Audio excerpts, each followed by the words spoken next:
बंदी छोड़ सतगुरु रामपाल जी परमेश्वर जी की जय हो।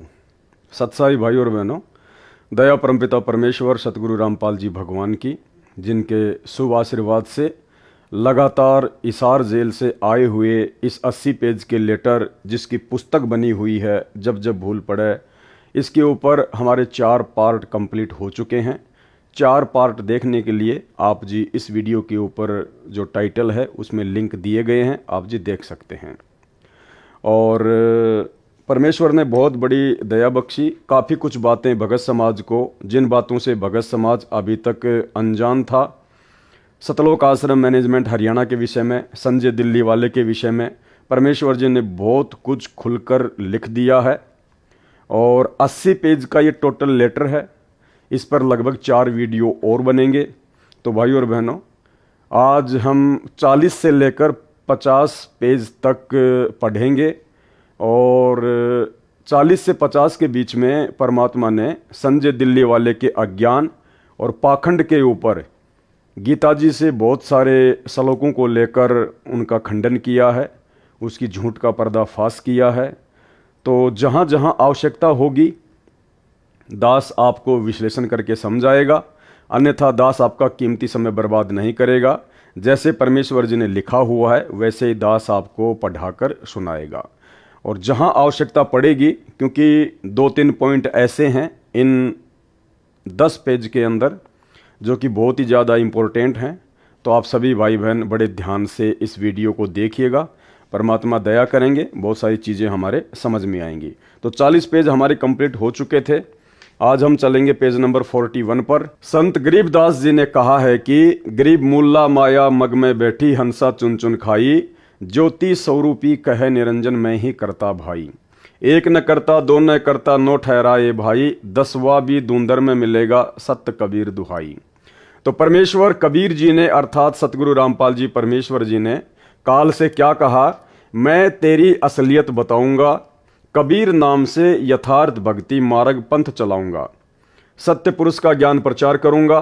कबीर परमेश्वर जी उस समय अपने पुत्र सहजदास के वेश में थे। कबीर जी कभी अपने पुत्र जोगजित यानी योग संतान के रूप में भी काल ज्योति निरंजन के लोक में आते हैं, इसलिए अपने को छुपाकर लीला किया करते हैं। सब जीव उस सत्य पुरुष की आत्मा है। यहाँ तूने उन सब को कुत्ते गधे सुअर आदि बनाकर मां कष्ट दे रखा है। इनको सुख सागर शतलोक का ज्ञान बताऊंगा, निज नाम देकर तेरे जाल से मुक्त कराऊंगा।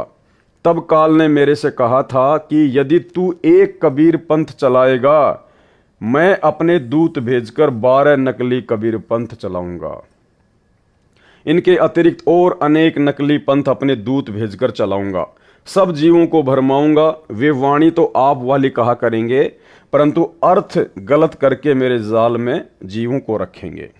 हे धर्मदास, मेरे पृथ्वी पर आने के पश्चात ज्योति निरंजन काल ने अपने प्रमुख दूतों को बुलाया तथा कहा कि मेरा दुश्मन कबीर मृत्यु लोक अर्थात पृथ्वी लोक पर गया है। वह कबीर नाम से पंथ चलाएगा। तुम पृथ्वी पर जन्म लो, उसका विरोध उसी के पंथ में घुसकर करो। हे परमेश्वर कबीर जी के बच्चों, भगत तथा भगतमती यानी सतगुरु रामपाल जी भगवान कह रहे हैं आप और हमारे से, वर्तमान में काल का भेजा प्रमुख दूत संजय दिल्ली है। क्या कह रहे हैं परमात्मा कि वर्तमान में उस काल की तरफ से भेजा हुआ प्रमुख दूत कौन है? संजय दिल्ली वाला, ना कि पवन दास। पवन दास का कोई जिक्र नहीं है। अब यहां परमात्मा ने हल्का सा दास का नाम लिया है। इसका सहयोगी पवन जयपुर है। यहां परमेश्वर ने दास को कोई काल का दूत वगैरह नहीं कहा है। इसका सहयोगी पवन जयपुर है।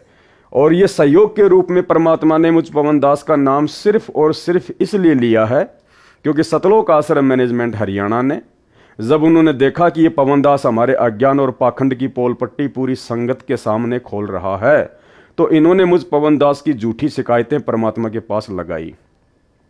और जैसा कि इस पेज में पहले दास ने आपको दिखाया कि जैसा गुरुदेव भगवान को एक आम व्यक्ति मानकर, अपने जैसा मानुष मानकर उनके परिवार वालों ने जैसा मुझ पवन दास के विषय में उनको बताया, परमात्मा उसी आधार से जवाब दे रहे हैं, इस पुस्तक को लिख रहे हैं।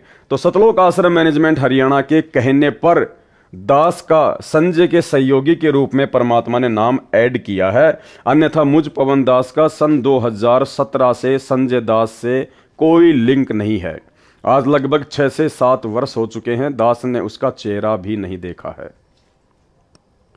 तथा मेरी संगत के वे भगत व भगतमती भी काल प्रेरित हैं, जो इस झूठे कपटी तत्व ज्ञानहीन प्राणी दूत संजय के साथ लगे हैं, ना कि पवन दास के साथ लगे हैं, जो इतना समझाने के पश्चात भी नाम शुद्ध नहीं करवाएंगे, माफी नहीं मांगेंगे। वे भी काल के दूत ही हैं। जो वापस आकर माफी मांगकर नाम शुद्ध करवा लेंगे, वे परमेश्वर कबीर जी के हंस व हंसनी हैं, यानी भगत आत्माएं हैं। यदि उन भगतों व भगतमतियों को काल के दूत वाली झूठी बातों पर विश्वास है कि दान का पैसा सही उपयोग नहीं हो रहा है, सही उपयोग नहीं हो रहा है, तो वे अपना नाम शुद्ध करवाकर भक्ति करें। अब यहां पर गुरुदेव भगवान ने संजय दिल्ली वाले को आधार बनाकर, क्योंकि ये 80 पेज का लेटर खाली संजय दिल्ली वाले के ऊपर ही नहीं भेजा है परमात्मा ने, संजय दिल्ली वाले के कुकर्मों को और अज्ञान को आधार बनाकर परमात्मा ने अपने ही कलयुगी परिवार अर्थात सतलोक आश्रम मैनेजमेंट हरियाणा की भी पोल पट्टी संगत के सामने खोलनी थी। तो परमेश्वर अब दान के विषय में क्या कहने जा रहे हैं। जो भगत समाज आश्रमों से जुड़ा हुआ है और जो अंधा होकर ज्योति पाठ और दान का पैसा उन कुपात्रों को, गुरुदेव के कलयुगी बेटा बेटी भाई बंधु रिश्तेदारों को, सतलोक आश्रम मैनेजमेंट हरियाणा वालों को दे रहा है और अपने कर्म फोड़ रहा है, उनके लिए परमात्मा यहां पर संजय दिल्ली वाले को आधार बनाकर क्या संकेत कर रहे हैं, संगत के लिए परमात्मा का क्या आदेश है। तो गुरुदेव क्या कह रहे हैं कि दान का पैसा सही उपयोग नहीं हो रहा है, तो वे नाम शुद्ध करवा कर भक्ति करें, दान ना करें, क्योंकि ये सत्य है। दान रूप में चाहे 1 रुपया हो चाहे लाख रुपया हो, भक्ति का विधान यही कहता है कि दान केवल भगत ने अपने सुपात्र सतगुरुदेव भगवान के हाथों में ही देना होता है, क्योंकि 21 ब्रह्मांड में सतगुरु के अलावा कोई भी सुपात्र नहीं है। तो ये सर्व संगत के लिए परमात्मा का संकेत है, आदेश है। इस पुस्तक जब जब भूल पड़े के माध्यम से हिसार जेल से सतगुरु रामपाल जी भगवान का, दान ना करें, जो भी दान करना है उस पैसे को अलग रखते रहो। यानी आपके मन में अगर दान करने की इच्छा होती है तो आप जी परमात्मा को संकल्प कर लो, अपने घर पर जहां भी आपने परमात्मा का दरबार लगा रखा है, आप वहां पर परमात्मा को संकल्प कर लो कि हे परमपिता परमेश्वर, सारी सृष्टि के रचनहार सतगुरु रामपाल जी परमेश्वर, आपका दास या दासी आप जी को ज्योति का संकल्प करता है या पाठ प्रकाश का संकल्प करता है, या परमात्मा ये 50,000 रुपये या 5,000 रुपये दास आपको संकल्प करता है, परमेश्वर आप जी इसको स्वीकार करें। और जब आप हिसार जेल से किसी भी आश्रम में या कहीं भी बाहर आओगे, परमात्मा उस समय ये संकल्प किया हुआ दान आप सुपात्र सतगुरुदेव भगवान के कर कमलों में सौंप दूंगा। तो परमेश्वर का भक्ति विधान कहता है कि साधु भूखा भाव का, धन का भूखा नहीं, और जो कोई धन का भूखा वो साधु भी नहीं। और वर्तमान में परमात्मा को किसी के पैसे की आवश्यकता भी नहीं है, क्योंकि पिछले 9 साल से गुरुदेव भगवान शारीरिक रूप से हिसार जेल में हैं। उनको केवल 2 टाइम की रोटी और 2 जोड़ी कपड़े जो प्रशासन उपलब्ध करवाता है, उनके पास आपके दान की एक फूटी कोड़ी भी नहीं जा रही है। आपके दान का सरेआम दुरुपयोग राजनीति में, आरक्षणबाजी में, गुंडों की सीबीआई जांच करवाने में, धनाना गांव में बैडमिंटन का स्टेडियम बनाने में, गांव वालों के लिए बसें एम्बुलेंस चलाने में, रोडे बनाने में, धनाना आश्रम में फालतू में हॉस्पिटल बनाने में, यानी तरह तरह के कुकर्मों में गुरुदेव का काल एजेंट कलयुगी परिवार वर्तमान में आपके द्वारा दिए गए ज्योति पाठ या अन्य दान का दुरुपयोग ही कर रहा है। तो परमेश्वर जी ने, सतगुरु रामपाल जी भगवान ने संजय दिल्ली वाले को आधार बनाकर अपनी पूरी संगत को यह निर्देशित कर दिया है, आदेश दे दिया है, उनको एक रास्ता बता दिया है कि आप वर्तमान में सतलोक आश्रम मैनेजमेंट हरियाणा को दान ना करें। देखो भाइयों और बहनों, बहुत सारी शंकाएं आपके मन में हो सकती हैं। कि हम तो जो गुरुजी के हिसार जेल से ऑडियो आते हैं, वीडियो कॉल आती हैं, उनमें तो गुरुजी कहते हैं कि बच्चों खुल के दान करो, खुल के दान करो। देखो भाई और बहनों, परमात्मा एक तीर से अनेकों शिकार करते हैं। जो नादान संगत है, जो भोली संगत है, जो तत्व ज्ञान से फिलहाल अपरिचित संगत है, जो परमात्मा के मिशन से अपरिचित है, परमात्मा ने उनको एक जगह जोड़कर भी रखना है। अगर वे आत्माएं आश्रमों में नहीं आएंगी, नहीं जाएंगी, क्योंकि साध संगति की उनको जानकारी नहीं है। साध संगति से जुड़ने के लिए उनको डराया जाता है, धमकाया जाता है कि तुम्हारा नाम खंड हो जाएगा, तुम्हारा पीला पर्चा निकाल देंगे, तुम्हारी नो एंट्री कर देंगे, गुरुजी के पास तुम्हारी शिकायत भेज देंगे, तुम्हें गुरुद्रोही घोषित कर देंगे, गुरुजी के आने के बाद तुम्हें आश्रम में एंट्री नहीं देंगे। तो उन आत्माओं को इस प्रकार से डरा दिया गया है। अब वे आत्माएं जो ज्ञान में कमजोर हैं, साध संगति से नहीं जुड़ पा रही हैं, गुरुजी के ज्ञान को आधार नहीं बना पा रही हैं, तो गुरुदेव को पता है कि ऐसी स्थिति में घर बैठकर भी भक्ति सफल नहीं की जा सकती जब तक भगत को ज्ञान पूर्ण नहीं है। तो परमेश्वर ने उनको आश्रमों से जोड़ के भी रखना है ताकि वो आते रहें, जाते रहें, भक्ति मार्ग से जुड़े रहें, अन्यथा वो दूसरे पंथों में जाकर अपना सब कुछ बर्बाद कर देंगे। दूसरा, परमात्मा ने थोड़ा बहुत ज्ञान प्रचार भी इन लोगों के माध्यम से करवाना है, सतलोक आश्रम मैनेजमेंट हरियाणा के माध्यम से। अन्यथा भाइयों और बहनों, आपने कहानी सुनी होगी जो परमात्मा अक्सर अपने सत्संगों में बताते हैं कि एक शिष्य था, उसके गुरु ने उसको एक सिद्धि करवा दी और गुरु ने कहा कि बेटा मेरी गैर हाजिरी में इस सिद्धि का प्रयोग मत करना। गुरु कुछ दिन के लिए बाहर चला गया। पीछे से चेले ने देखा कि भाई सारा काम मुझे करना पड़ रहा है, गुरुजी ने मुझे एक सिद्धि करवाई थी, क्यों ना मैं उस सिद्धि का प्रयोग करूं। उसने सिद्धि का प्रयोग किया। तुरंत वहां पर एक जो है वो जिन्न प्रकट हो गया और जिन्न ने कहा कि भाई मुझे काम बता, अगर काम नहीं बताएगा तो मैं तेरी गर्दन मरोड़ूंगा। तो उसने काम बताया कि गांव से जाके आटा लिया, वो फटाफट आटा मांग के ले आया, लकड़ी इकट्ठी करके लिया, लकड़ी लिया, रोटी बना दी, झाड़ू निकाल दी। अब उसने देखा भाई इसको क्या काम बताऊं, और वो बोला मुझे काम पे लगा के रखना, अगर मुझे तूने फ्री छोड़ दिया तो मैं तेरी गर्दन मरोड़ूंगा। अब चेलाराम बड़ा दुखी, बड़ा परेशान हो गया, रो रो के गुरुजी को याद करने लगा कि आज ये मुझे मारेगा। इतने में गुरुजी उसको आते हुए दिखाई दिए। चेलाराम दौड़ के गया, गुरुजी के चरणों में गिर गया, रोने लगा। बोला भाई क्या हुआ?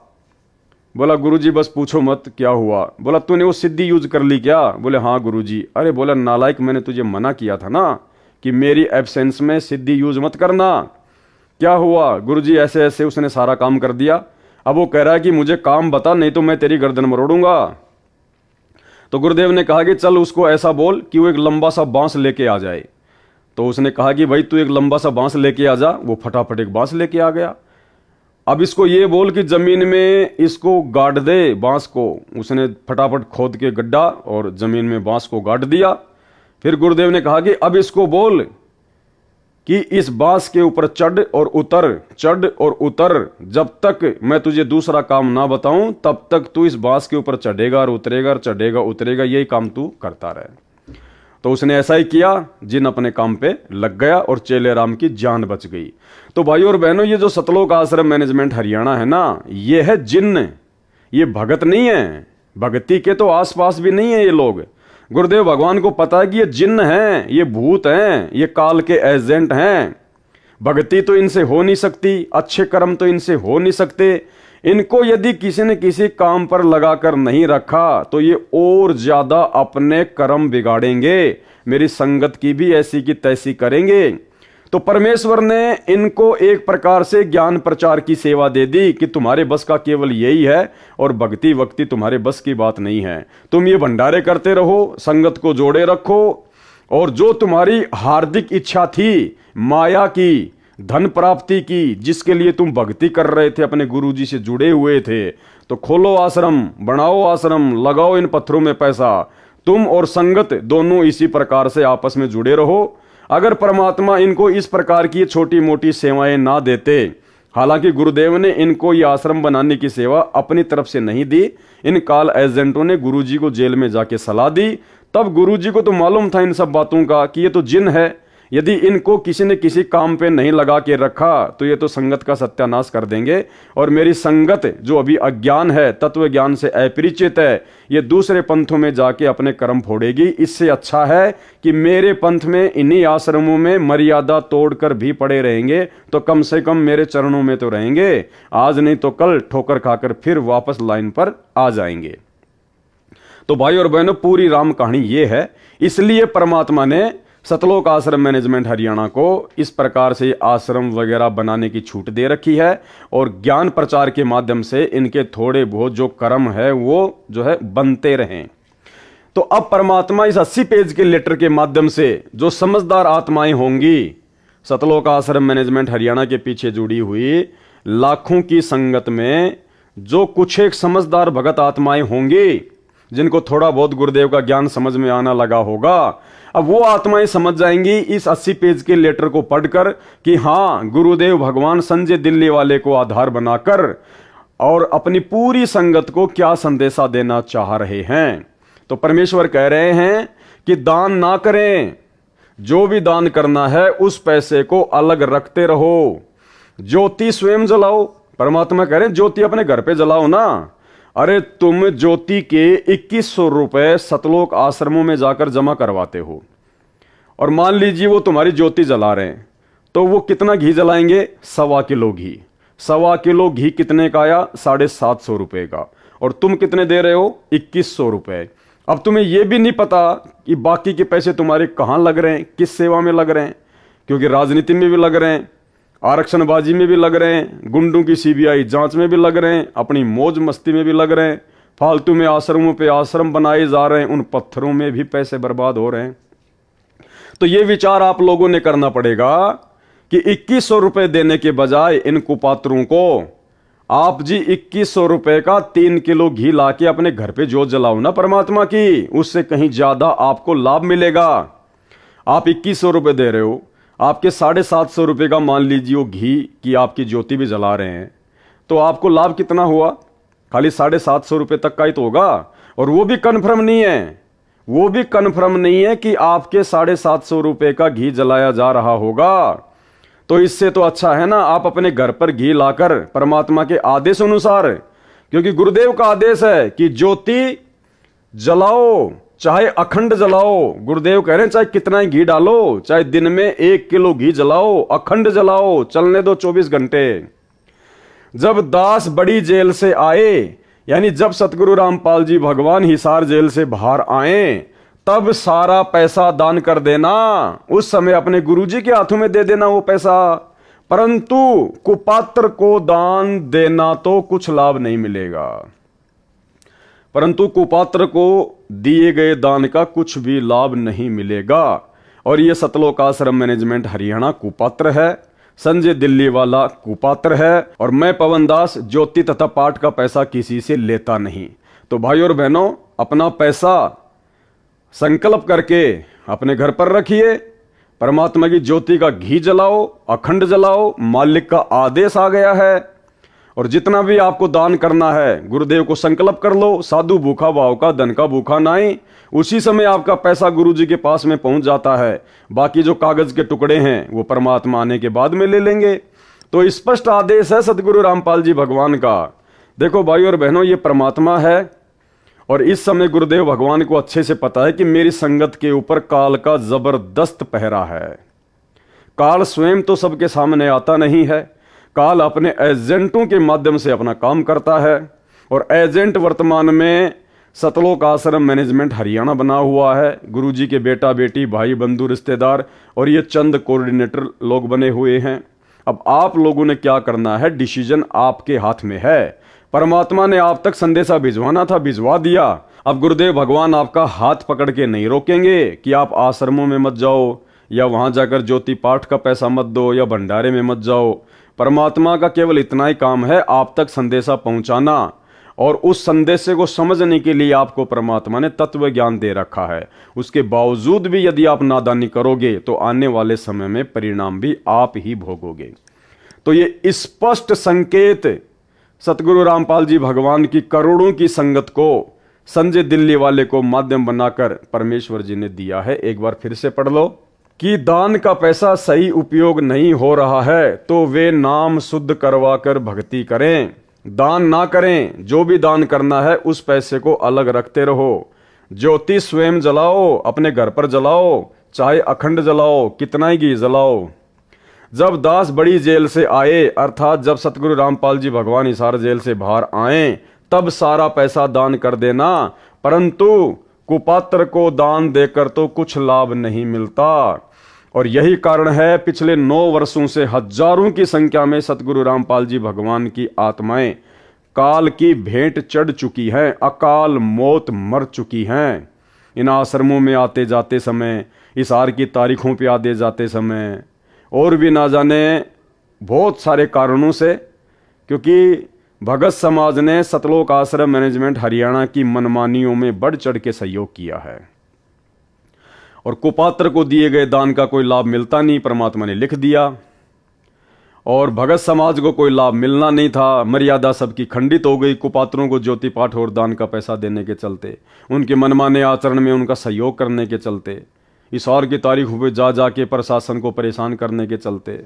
मर्यादा किसी की बची नहीं, भक्ति किसी की बन नहीं रही, तो सबकी दुर्गति, घर घर में लड़ाई झगड़ा और कलह इस समय सतलोक आश्रम मैनेजमेंट हरियाणा से जुड़ी हुई संगत में है। तो परमेश्वर क्या कह रहे हैं इस पत्र में भी यही समझाया है। उनको विचार करना चाहिए, किसको? संगत को, कि उनके लाखों भाई बहन कमेटी वाले सेवादारों को वह नामदान केंद्रों पर मेरे आदेश से दान दे रहे हैं, मेरे परिवार वाले भी वहीं दान दे रहे हैं। अब बताओ सतगुरु रामपाल जी भगवान के परिवार ने कौन से दिन दान किया? बताइए। आप खुद गुरुजी के बेटा बेटी भाई बंधु रिश्तेदारों को सौगंध खिलाकर कि तुझे गुरुजी की सौगंध है, बता तूने कितने रुपए दान दिए बरवाला कांड के बाद में? वो बोलेंगे हम तो दान लेने वाले हैं, देने वाले थोड़ी हैं। अरे सतलोक आश्रम मैनेजमेंट हरियाणा अर्थात गुरुजी का परिवार अर्थात कमेटी, ये एक ही है। और ये लोग तो दान लेते हैं संगत से, इन्होंने कभी दान दिया नहीं है, ये तो लेते हैं। तो विचार करना चाहिए भाइयों बहनों। परमात्मा ने जो हकीकत थी वो ऊपर बता दी, और यहां गुरुदेव ने संकेत भी कर दिया कि मेरे परिवार वाले भी वहीं पर दान दे रहे हैं, जबकि गुरुदेव का परिवार 1 रुपया भी जेब से निकाल के नहीं देता, 1 रुपया भी, क्योंकि उनके पास में अपना पैसा है ही नहीं, उनके पास में पैसा है ही नहीं। वो तो खुद संगत के दान के ऊपर हराम के टूक तोड़ रहे हैं, संगत के दान के ऊपर अपना पेट भर रहे हैं, वो कहां से दान करने वाले हैं? तो ये संकेत है परमात्मा का, समझदार समझ जाएंगे। क्या उन्होंने सब जांच पड़ताल नहीं की होगी? गुरुदेव कह रहे हैं क्या संगत ने मेरे परिवार वालों को ज्योति पाठ और दान का पैसा देने से पहले क्या जांच पड़ताल नहीं की होगी? इशारा कर रहे हैं परमात्मा कि संगत नादान है, बेखबर है। क्या उन्होंने सब जांच पड़ताल नहीं की होगी कि दान का पैसा ठीक खर्च हो रहा है? जांच पड़ताल तो बिल्कुल हो गई। सत्सेवकों ने सैकड़ों वीडियो बना दिए इनके कुकर्मों के ऊपर। इन्होंने धनाना गांव में धनाना गांव वालों के लिए 50 लाख रुपए जो भक्तों का ज्योति पाठ और दान का पैसा था, बैडमिंटन का स्टेडियम बना दिया। तो ये पैसा बर्बाद हो रहा है ना। हरियाणा के जाट आरक्षण में इन्होंने करोड़ों रुपया जाट आरक्षण संघर्ष समिति को दिया चंदे के रूप में। क्या ये पैसे का दुरुपयोग नहीं है? क्या इन्होंने उन कुपात्रों को दान नहीं दिया? तुमने तो मैनेजमेंट वाले कुपात्रों को दे दिया। मैनेजमेंट ने हरियाणा के जाट आरक्षण में उन जगत वाले कुपात्रों को दे दिया। राजस्थान में राजपूत करणी सेना को 5 लाख रुपए नगद आनंदपाल सिंह की सीबीआई जांच के लिए दिया। तुमने तो दिया उन कुपात्रों को पैसा, मैनेजमेंट वालों को। उन कुपात्रों ने आगे राजपूत करणी सेना वाले कुपात्रों को पैसा दे दिया। सरेआम तुम्हारे दान का दुरुपयोग। क्या उन्होंने सब जांच पड़ताल नहीं की होगी कि दान का पैसा ठीक खर्च हो रहा है या गलत है? देखो संकेत कर रहे हैं परमात्मा ये प्रश्नवाचक चिन्ह लगाकर कि गलत। उनको विश्वास है कि पैसा सही प्रयोग हो रहा है। आपको भी विश्वास करना चाहिए। बिल्कुल नहीं कर सकते, क्योंकि ये हमारी परीक्षा है। परमात्मा परीक्षा लेगा। हम कैसे विश्वास करेंगे जब गुरुदेव भगवान ने सत्संगों में कह दिया कि तुम्हारे सतगुरु के अलावा धरती पर कोई भी सुपात्र नहीं है, दान लेने का अधिकारी नहीं है? फिर हम कैसे अपने जैसे 2 कोटि के जीवों को पैसा देके विश्वास करें? कर ही नहीं सकते। गुरु बिन दान पुण्य जो कर ही मिथ्या होय कभू न फल ही। गुरु बिन माला फेरते, गुरु बिन देते दान, गुरु बिन दोनों निष्फल है, चाहे पूछो वेद पुराण। ये है परमात्मा का विधान। तो ये जो लाइन लिखी है परमात्मा ने, आपको भी विश्वास करना चाहिए।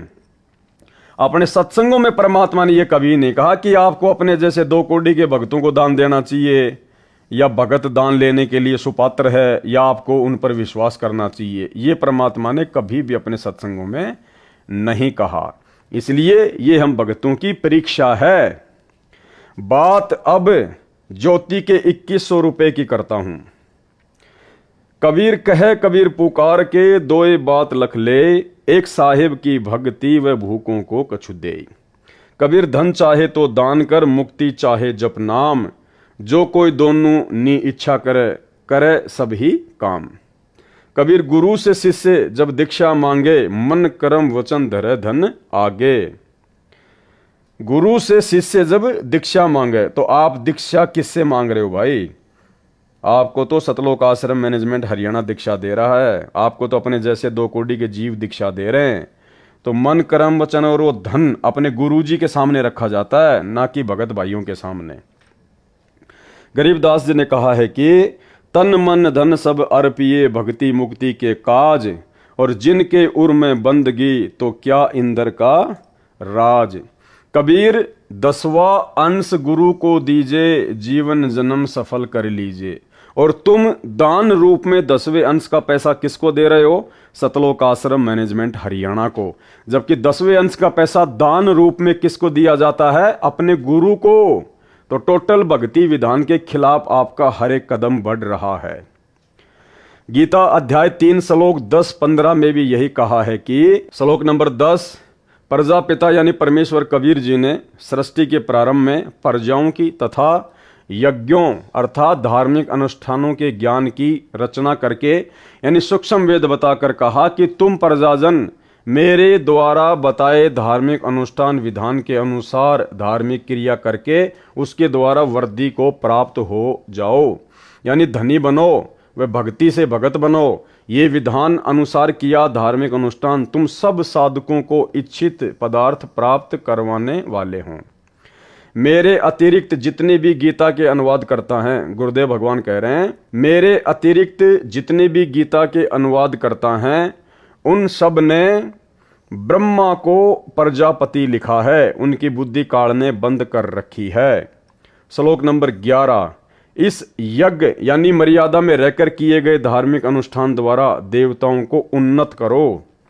वे देवता तुम सब साधकों स्त्री पुरुष को उन्नत करें, यानी भौतिक व आध्यात्मिक धन के धनी बनाएं।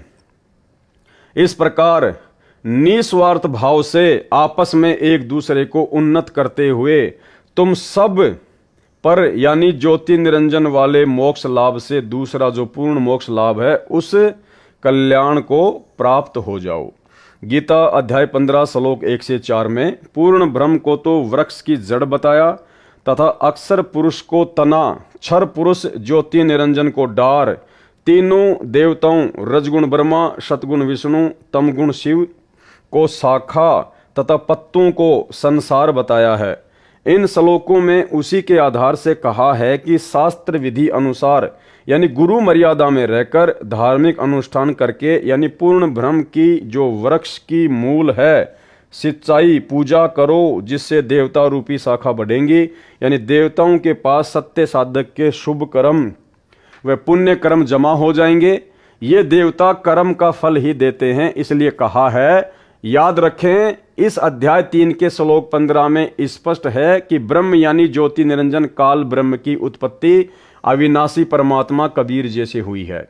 वह सर्वगतम ब्रह्म सर्वव्यापी परम अक्षर परमात्मा नित्यम नित्य ही सदा ही धार्मिक अनुष्ठानों में प्रतिष्ठित है, यानी इष्ट रूप में पूज्य है। जैसे गीता अध्याय 15 श्लोक 1 से 4 तथा 16 से 15 में कहा है कि यह संसार पीपल के उल्टे लटके पेड़ के समान है, जिसकी जड़ तो ऊपर परम अक्षर परमात्मा जानो तथा नीचे तीनों गुणों रजगुण ब्रह्मा, सतगुण विष्णु तथा तमगुण शिव को शाखा जानो। जो इस संसार रूप वृक्ष के सर्व भागों को जानता है कि उस संसार रूप वृक्ष का तना कौन देव है, डार कौन देव है, जड़ कौन प्रभु है, शाखाएं कौन देवता हैं, पत्ते क्या कहें। जो व्यक्ति उस संसार रूप वृक्ष को इस प्रकार विस्तार से जानता है वह संत वेद के तात्पर्य को जानने वाला है, यानी तत्वदर्शी संत है। कबीर परमेश्वर जी स्वयं सतगुरु बनते हैं तथा तत्व ज्ञान बताते हैं। क्या कह रहे हैं गुरुदेव? कबीर परमेश्वर जी स्वयं सतगुरु बनते हैं। क्या बनते हैं? सतगुरु, जो आज सतगुरु बनकर आप और हमारे बीच में प्रकट हैं। कबीर परमात्मा स्वयं ही सतगुरु की भूमिका निभाते हैं। परमेश्वर कबीर जी ने बताया है कि कबीर अक्षर पुरुष एक पेड़ है, निरंजन वा की डार, तीनों देवा शाखा हैं, पात रूप संसार। इसका विस्तृत वर्णन पहले इसी पत्र समझा है तो सिर धर पांव में कर दिया है। यहाँ पर अध्याय 3 के श्लोक 10-15 का इसी प्रकरण से संबंध है, इसलिए आंशिक वर्णन करना अनिवार्य था, वह किया है ताकि इनका यथार्थ भाव पढ़ने वाले को आसानी से समझ में आ जाए। Page number 43। गीता अध्याय 3 श्लोक 12। धार्मिक अनुष्ठान जो गुरु जी की आज्ञा से करवाए जाते हैं। धार्मिक अनुष्ठान क्या है? ज्योति करवाना, पाठ करवाना, भंडारा करवाना। क्या कह रहे हैं सतगुरु रामपाल जी भगवान कि धार्मिक अनुष्ठान जो गुरु जी की आज्ञा से करवाए जाते हैं। क्या आप संगत वाले इसार जेल में गुरुदेव से ज्योति या पाठ करवाने का आदेश लेके आए थे? अब लाखों की संख्या में जो भाई बहन आंखें बंद करके ज्योति पाठ करवा रहे हैं उन आश्रमों में, उनको पात्रों को, क्या परमेश्वर के भक्ति विधान अनुसार गीता अध्याय 3 श्लोक 12 के अनुसार कोई भी धार्मिक अनुष्ठान करवाने से पहले क्या आपने हिसार जेल में जाकर अपने गुरुदेव से आज्ञा प्राप्त की? नहीं की। आपने परमेश्वर की मर्यादाएं तोड़ी है। उन द्वारा बढ़ाए गए देवता तुम सब साधकों को कर्मों अनुसार इच्छित पदार्थ बिना मांगे निश्चय ही देते रहेंगे। उन देवताओं द्वारा किए हुए पदार्थों को जो उनको बिना दिए यानी 10वां अंश पूर्ण गुरु को दिए बिना स्वयं भोगता है, प्रयोग करता है, वह परमात्मा का चोर बताया है। विवेचन गीता अध्याय 15 श्लोक 1 से 4, 16 से 17 का सार यह है कि यह संसार एक वृक्ष के तुल्य जानो, जिसकी जड़ को परम अक्षर ब्रह्म यानी पूर्ण ब्रह्म जानो, तने को अक्षर पुरुष यानी पर ब्रह्म जानो, एक मोटी डार को ज्योति निरंजन काल ब्रह्म यानी क्षर पुरुष जानो, और मानो कि उस डार को 3 शाखाएं हैं, उनको रजगुण ब्रह्मा, सतगुण विष्णु तथा तमगुण शिव जानो। इन तीनों शाखाओं को जितने पत्ते लगे हैं उनको संसार के जीव जंतु मानव जानो। पौधे से पेड़ बनता है, जैसे बीज बोया पौधा बना, उस पौधे की मूल को जल डाला यानी सिंचाई की तो पौधे के सब अंग जैसे तना, डार, शाखा व पत्ते विकसित हुए, पौधा पेड़ बना। फिर शाखाओं को फल लगे, बिना मांगे ही फल अपने पेड़ से मिलने लगे, पक पक कर गिरने लगे। यह एक उदाहरण है। गीता में लिखे प्रसंग को दास ने ठीक से समझा और समझाया है, जो वर्तमान तक किसी ऋषि, महर्षि व देवताओं को समझ नहीं आया था। यह संजय दिल्ली अज्ञानी कूतर्क देता है। कौन देता है? संजय दिल्ली वाला, ना कि पवन दास। यह संजय दिल्ली वाला अज्ञानी कूतर्क देता है कि रामपाल को ज्ञान नहीं है, वह पेड़ की जड़ को पूर्ण ब्रह्म बताता है। संजय स्वयं मूर्ख है, उसे सब मूर्ख लग रहे हैं, मूर्ख को सब मूर्ख ही लगते हैं। दास ने कहा है कि न तो पेड़ पूर्ण ब्रह्म है, न उसकी जड़, न मिट्टी जिससे पेड़ को पोषक तत्व प्राप्त होते हैं। यह तो प्रकरणवश उदाहरण देकर गीता में तथा सूक्ष्म वेद में अध्याय ज्ञान समझाया है। परमात्मा कहते हैं जो मैंने उदाहरण दिया है ना कि अक्षर पुरुष एक पेड़ है, निरंजन वा की डार, तीनों देवा शाखा हैं, ये पात रूप संसार। तो संजय दिल्ली वाले ने कहा कि संत रामपाल जी तो कहते हैं कि पेड़ की जो जड़ है, जो जमीन में है, जो गुप्त है, दिखाई नहीं देती, वो कबीर भगवान है, जिससे पूरा पेड़ फलता फूलता है। और संजय ने कहा कि परमात्मा को तो किसी के सहारे की जरूरत नहीं है, लेकिन जड़ को तो मिट्टी और खाद की जरूरत पड़ती है। तो परमेश्वर ने कहा कि ये तो आप मंदबुद्धि जीवों को समझाने के लिए मैंने केवल एक उदाहरण दिया है, बाकी ना तो जड़ परमात्मा है, ना वो मूल परमात्मा है, ना वो शाखा परमात्मा है। ठीक इसी प्रकार भाई और बहनों, जब परमपिता परमेश्वर सतगुरु रामपाल जी भगवान ने सतगुरु की भूमिका निभाते हुए सन 1994 में अपने भक्ति मार्ग को शुरू किया, उस समय यदि ये स्वयं कहते कि मैं कबीर हूं तो कोई भी इनकी भक्ति को स्वीकार नहीं करता। इसलिए परमात्मा ने हमें भक्ति पर लगाकर ज्ञान समझाने के लिए इस कागज की काल्पनिक फोटो को कबीर भगवान की फोटो बताया, केवल एक उदाहरण के रूप में। जिस प्रकार यहां कह रहे हैं परमात्मा कि ना तो वो जड़ परमात्मा है, ना वो शाखा परमात्मा है, यह तो प्रकरणवश उदाहरण देकर गीता में तथा सूक्ष्म वेद में अध्याय ज्ञान समझाया है। तो इसी प्रकार जो आज भोली संगत है, करोड़ों की संगत है, इस काल्पनिक कागज की फोटो को कबीर भगवान मानकर अपने घर पर रखती है, इसको दंडवत करती है। आश्रमों में इसके बड़े बड़े पोस्टर लगाए जाते हैं, जून के महीने में कबीर प्रकट दिवस मनाया जाता है। ये संगत की नादानी है। ये तो केवल परमात्मा ने एक उदाहरण के रूप में हमारे सामने पेश की, अन्यथा ये कागज का टुकड़ा भगवान नहीं है। असली भगवान कबीर देव तो सतगुरु रामपाल जी के रूप में धरती पर प्रकट हैं। रामपाल दास ने सुलझाया, सरल किया है। गीता अध्याय 3 श्लोक 13, जो भक्तजन व भक्तमतियां पूर्ण गुरु अर्थात सतगुरु द्वारा किए धार्मिक अनुष्ठान में पूर्ण ब्रह्म परम अक्षर ब्रह्म को इष्ट मानकर प्रतिष्ठित करके भोग लगाया जाता है, फिर शेष बचे प्रसाद को खाते हैं, वे सब पापों से मुक्त हो जाते हैं। जैसे पहला पाप दान ना करना, ये पहला पाप। लेकिन दान किसको करें? सतगुरु को दान करना। जो सतगुरु को दान नहीं करता, सतगुरु के हाथों में जो दान नहीं करता, वो सबसे पहला पाप है। और इससे बढ़ के पाप जो अपने जैसे गुरु भाइयों को ज्योति पाठ और दान का पैसा देता है गुरु जी की गैर हाजिरी में, उन कुपात्रों को ज्योति पाठ और दान का पैसा देना सबसे बड़ा पाप है। तो मालिक ने बताया कि सबसे पहला पाप है दान ना करना। दूसरा पाप गुरु के अतिरिक्त अन्य को दान करना, जो कुपात्र को दिया दान भी पाप है। स्पष्ट कर दिया गुरुदेव ने कि सबसे बड़ा पाप है भक्ति मार्ग में दान ना करना। और दान किसको करना चाहिए ये हमें गुरुजी ने बता दिया कि गुरु बिन माला फेरते, गुरु बिन देते दान, गुरु बिन दोनों निष्फल है, चाहे पूछो वेद पुराण। उसके बाद गुरुदेव दूसरा पाप बता रहे हैं। दूसरा पाप गुरु के अलावा अन्य को दान करना, जो कुपात्र को दिया दान भी पाप है। तो गुरु के अलावा गुरु का परिवार, गुरु का बेटा बेटी, भाई बंधु, कोऑर्डिनेटर, ये सब लोग अन्य में आते हैं। गुरु के अतिरिक्त अन्य को दान करना, ये दूसरा सबसे बड़ा पाप है। उसका कोई लाभ नहीं मिलता। बिश्नोई धर्म के प्रवर्तक बाबा जम्बेश्वर जी ने कहा है कि कुपात्र को दान देना ऐसा व्यर्थ जाता है जैसे रेही की जमीन में बीज डालना। रेही की जमीन यानी बंजर जमीन में बीज डालना।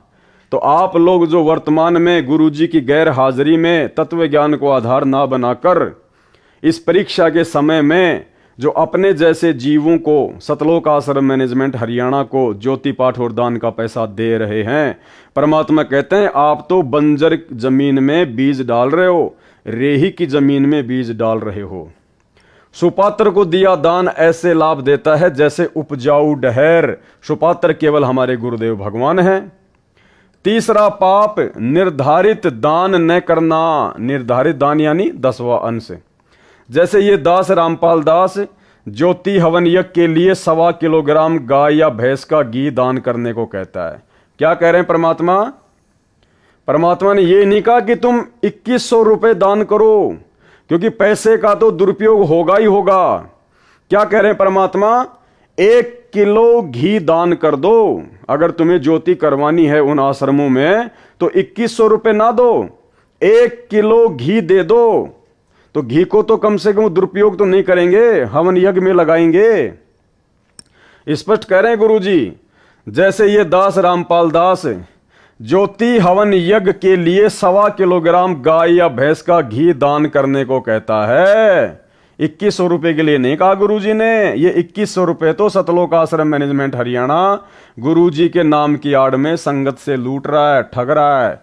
गुरुजी ने स्पष्ट लिख दिया इस पत्र में कि आपको अगर ज्योति भी करवानी है तो केवल 1 किलो गाय या भैंस का घी दे दो, वहां पर पैसे मत दो। फिर यह भी विधान कहा है कि 10वां अंश सच्चे व पूर्ण गुरु को दान करना चाहिए। 10वें अंश का पैसा किसको दान करना चाहिए? 10वां अंश सच्चे व पूर्ण गुरु को दान करना चाहिए। तो भाई इन आश्रमों में आप जी किसको दान कर रहे हैं? क्या वो गुरु जी का बेटा बेटी भाई बंधु रिश्तेदार, वो कोऑर्डिनेटर जो इन आश्रमों को चला रहे हैं, संभाल रहे हैं, क्या ये लोग सच्चे गुरु हैं क्या तुम्हारे? ये पूर्ण गुरु हैं क्या? तो किसको दान कर रहे हो भाई तुम? स्पष्ट कह रहे हैं गुरुदेव भगवान, 10वां अंश सच्चे व पूर्ण गुरु को दान करना चाहिए। यानी वर्तमान में लाखों की संगत जो इन आश्रमों में आंख बंद करके दान कर रही है, सबका दान व्यर्थ जा रहा है और इसका परिणाम आने वाले चंद समय में आप सभी को देखने को मिलेगा। वह न किया तो भी पूर्ण लाभ नहीं मिलता। चौथा पाप, सत्य साधना न करके नकली गुरु से दीक्षा लेकर भक्ति व दान करना चौथा पाप है। पूर्ण ब्रह्म की पूजा न करके देवी देवताओं को इष्ट रूप में पूजना 5वां पाप है।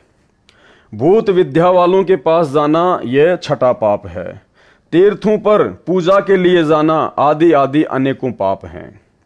उपरोक्त सब पापों से मुक्ति भक्तों भक्तमतियों को दिलाने के लिए ज्योति यज्ञ के लिए दास रामपाल दास 2100 रुपए दान करने को कहता है। जबकि ऊपर परमात्मा ने स्पष्ट कर दिया कि मैंने कभी नहीं कहा कि आप इन आश्रमों में 2100 रुपया ज्योति का दान करो, क्योंकि यहां तो गुरुजी ने स्पष्ट कर दिया है कि जैसे ये दास रामपाल दास ज्योति हवन यज्ञ के लिए 1.25 किलोग्राम गाय या भैंस का घी दान करने को कहता है।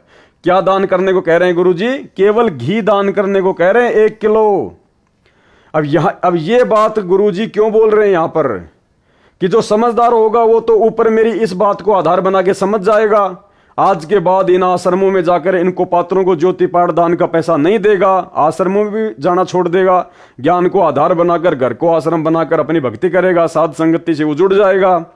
और जो नादान है, जो अज्ञानी है, वो भाई मैनेजमेंट वालों को 2100 रुपए देते रहेंगे, वो अपने कर्म फोड़ते रहेंगे। क्योंकि ये पुस्तक गुरुजी ने सतलोक आश्रम मैनेजमेंट हरियाणा के माध्यम से संगत तक पहुंचानी थी। अगर परमात्मा यहां पर 2100 रुपए मैनेजमेंट वालों को देने की बात ना कहें तो ये पुस्तक आप और हमारे तक नहीं आती। दूसरी बात, जो अज्ञानी है, जो ना समझ है, जो 2100 रुपए देंगे उससे फिर ज्ञान प्रचार भी होता रहेगा। लेकिन जो ज्ञानी आत्मा होंगी वो अपने परमात्मा के संकेत को यही समझ जाएंगी कि देना है तो केवल 1 किलो घी दो। अगर आश्रम वाले मना करते हैं कि नहीं, और यदि आश्रम वाले यदि देना है तो केवल 1 किलो घी दो, और यदि आप घी लेके जाते हैं, आश्रम वाले आपको मना करते हैं कि नहीं हमें तो 2100 रुपए दो, तो उसी समय समझ जाना आपकी कोई ज्योति हवन यज्ञ नहीं करने वाले, केवल इनको माया चाहिए, इनको पैसे चाहिए।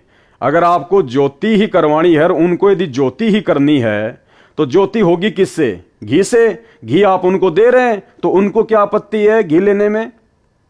भाई उनको घी लेने में आपत्ति क्यों? इसका मतलब उन लोगों को केवल माया चाहिए, पैसा चाहिए बर्बाद करने के लिए। तो संकेत कर दिया परमात्मा ने समझदार के लिए, और ना समझ भाई 2100 रुपए देता रहेगा और अपने कर्म फोड़ता रहेगा। तथा अखंड व खुला पाठ करवाने की भी प्रेरणा करता है परमात्मा, ताकि धीरे धीरे 10वां अंश भी गुरु को दान हो जाए। भगत को एक बार 10वां अंश अधिक लगता है, इस विधि से उनको पापों से बचाता है। सन 2015 के बाद हालात सामान्य होने के पश्चात, यानी बरवाला कांड के बाद जैसे ही हालात सामान्य हुए, डरे हुए भगत वापस इकट्ठा होने लगे। प्रतिवर्ष परमेश्वर कबीर जी के प्रकट दिवस पर विशाल भंडारा किया जाता रहा है। सन 2019 में तो हरियाणा तथा मध्य प्रदेश में दोनों जगह भंडारा किया गया था, जिसमें करोड़ों रुपए का पुण्य किया, तथा जंतर मंतर दिल्ली में लगातार 3 वर्ष भंडारा किया। सन 2020 में कोरोना महामारी के कारण कोई कार्यक्रम नहीं किया गया, तो भी टीवी चैनल पर परमात्मा का प्रगट दिवस मनाया, पाठ किया। अब 23 सितंबर 2020 से 3 आश्रमों में लगातार पाठ किए जा रहे हैं। आगे महीने में एक आश्रम में 2 पाठ 5-5 दिन के लिए किए जाएंगे, जो दास रामपाल दास की आज्ञा से किए जा रहे हैं। यानी इन्होंने गुरुजी से आज्ञा मांगी तो गुरुजी ने इनको कहा होगा, अन्यथा इस परीक्षा के समय में गुरु अपनी तरफ से कोई आदेश किसी को नहीं देगा। महापुण्य प्रदान करेंगे। इसके अतिरिक्त भूखों को घर घर जाकर भोजन सामग्री बांटी जा रही है। कबीर परमेश्वर जी ने कहा है कि कहे कबीर पुकार के दोए बात लख ले, एक साहिब की बंदगी और भूखों को कछु दे। देखो भाई और बहनों, भूखे को भोजन खिलाना बहुत अच्छी बात है, लेकिन गुरुदेव भगवान ने हमें क्या आदेश दिए सत्संगों में? हमें परमात्मा ने बताया कि हमने जा जाकर किसी को भोजन सामग्री बांटनी नहीं है। अगर आपके द्वार पर कोई भूखा आ जाता है, उसको आप जी भोजन खिलाइए, ना कि भोजन के पैकेट बना बना के दुनिया को झुग्गी झोपड़ियों में बांटना है। जबकि सतलोक आश्रम मैनेजमेंट हरियाणा ने कोरोना में यही किया था। इन्होंने ट्रैक्टरों में भर भर के सामान, आटा, चावल, दाल, चाय पत्ती, चीनी, इन्होंने जा जा के बांटी। लेकिन परमात्मा का क्या आदेश है भाई? वो तो परीक्षा चल रही है। परमात्मा तो आदेश देकर भी सर में जूते मरवाता है। जब परीक्षा लेनी होती है तब। वो कहानी सुनाई ना मैं गुरुजी ने सत्संग में। एक संत था, उसके बहुत सारे शिष्य थे, और संत उनको शिक्षा दिया करता था कि भाई जो गुरुजी की आज्ञा नहीं मानता वो तो नरक में जाता है, और जो अपने गुरुजी की तरफ हाथ भी कर देता है वो तो बहुत भयंकर सजा पाता है। तो सब बड़े ध्यान से सुन रहे थे। तब संत ने कहा कि भाई मेरा आदेश है, अपने पैर का जूता निकालो और मेरे सर में 5-5 जूते मारो। अब सारे शिष्य धर्म संकट में पड़ गए। बहुत देर हो गई, तब गुरु ने कहा, अरे क्या हुआ? मैं तुम्हें यही शिक्षा देता था क्या? अरे गुरु की आज्ञा का पालन नहीं करोगे तो नरक में जाओगे। अब एक तरफ तो गुरु की आज्ञा और दूसरी तरफ आज्ञा क्या? गुरु के सर में जूते मारना। अब किसी की हिम्मत नहीं पड़ी। अंत में एक शिष्य खड़ा हुआ, गुरु जी के पास आया, अपने पैर का जूता निकाला और अपने सिर में मारे 5। तो इस प्रकार से भाई और बहनों, गुरु जो है वो परीक्षा के समय में उल्टा आदेश देकर भी परीक्षा ले सकता है। और अगर इनको आदेश सतगुरु रामपाल जी भगवान की ओर से था कोरोना के समय में जा जाकर लोगों को सामग्री बांटने का, तो ये उनकी परीक्षा थी जिसमें वो लोग फेल हो गए। क्योंकि सत्संग में गुरुजी ने अपना विधान बताया। सत्संग गुरु का पक्का विधान है, अटल विधान है। कल को गुरुजी नहीं रहेंगे सतगुरु रूप में, गुरु रूप में, तब उनके सत्संग रहेंगे। हजारों साल तक जो गुरुजी का मार्ग चलेगा गुरुजी की गैर हाजिरी में, वो गुरुजी के सत्संगों के आधार से ही चलेगा। तो सत्संगों में जो गुरुजी ने अपना विधान बता दिया, जो नियम मर्यादा बता दी, वो अटल है। तो सत्संग में गुरुदेव ने क्या बताया कि आपने जा जाकर किसी को भोजन सामग्री नहीं बांटनी है। अगर आपके द्वार पर कोई भिखारी आ जाता है तो उसको खाना खिला दो। जबकि इन लोगों ने जा जाकर सामग्री बांटी है, जो कि गुरुजी के ज्ञान के विरुद्ध था। कहे कबीर पुकार के दोए बात लख ले, एक साहिब की बंदगी और भूखों को कछु दे। अर्थात कबीर परमेश्वर जी का आदेश है कि भगत पूर्ण गुरु की शरण में जाए और उसको 10वां अंश दान करे। वह भक्ति कराता है तथा भूखों को भोजन व्यवस्था भी करवाता है। अब देखो ये क्या आ गया, क्या आदेश आ गया। ऊपर तो परमात्मा ने मैनेजमेंट वालों की बातों को लिख दिया कि इन्होंने जा जाकर लोगों को भोजन बांटा जब कोरोना आया तब, और यहां गुरु जी क्या कह रहे हैं? अर्थात कबीर परमेश्वर जी का आदेश है, ये आदेश बता रहे हैं, परमात्मा का विधान बता रहे हैं ये। अर्थात कबीर परमेश्वर जी का आदेश है कि भगत पूर्ण गुरु की शरण में जाए और उसको 10वां अंश दान करे। वह भक्ति करवाता है तथा भूखों को भोजन की व्यवस्था भी करवाता है। कौन करवाता है? गुरु करवाएगा। गुरु भूखों के लिए भोजन की व्यवस्था करवाएगा, ना कि चेले जा जाके भूखों को भोजन बांटेंगे। तो यहां भी सतलोक आश्रम मैनेजमेंट हरियाणा कोरोना काल में फेल हो चुका है।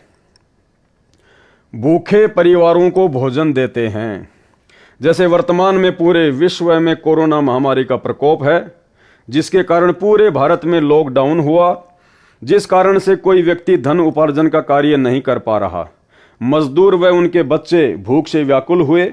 उनके लिए मेरी आज्ञा से मेरे प्रिय विश्वसनीय सब भगत व भगतमती, शिष्य व शिष्या दान कर रहे हैं। भाई गुरु जी का कोई विशेष कोई प्रिय नहीं होता है, गुरु तो समदृष्टि होता है, गुरु की नज़र में सब एक समान होते हैं। इसलिए यहाँ पर यह लिखना कि मेरे प्रिय और विश्वसनीय भगत व भगतमती, ये थोड़ा ज्ञान आधार से भाई विचार करना।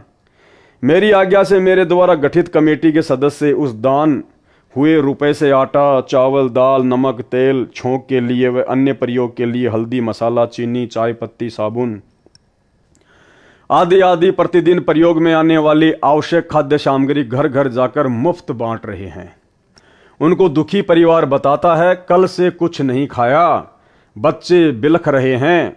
ऐसी आपदा के समय किया गया राहत कार्य सेवादारों को सेवा का लाभ देता है, दानियों को दान का लाभ देता है। यह धार्मिक यज्ञ मेरे सुशिष्य, सुशिष्याएं, सुपुत्र, सुपुत्री कर रहे हैं। किसी को दवाई नहीं मिल रही है, उसे दवा देते हैं। उन दुखियों की आत्मा दानी व सेवादारों को दुआ देती है। भाई हमें दुआ नहीं चाहिए भाई और बहनों, ये 80 पेज का लेटर है, यहाँ पर संकेत है। परमात्मा ने हमें बताया कि भक्तों को किसी की दुआ नहीं चाहिए, भक्तों को केवल अपने भगवान की भक्ति करनी है।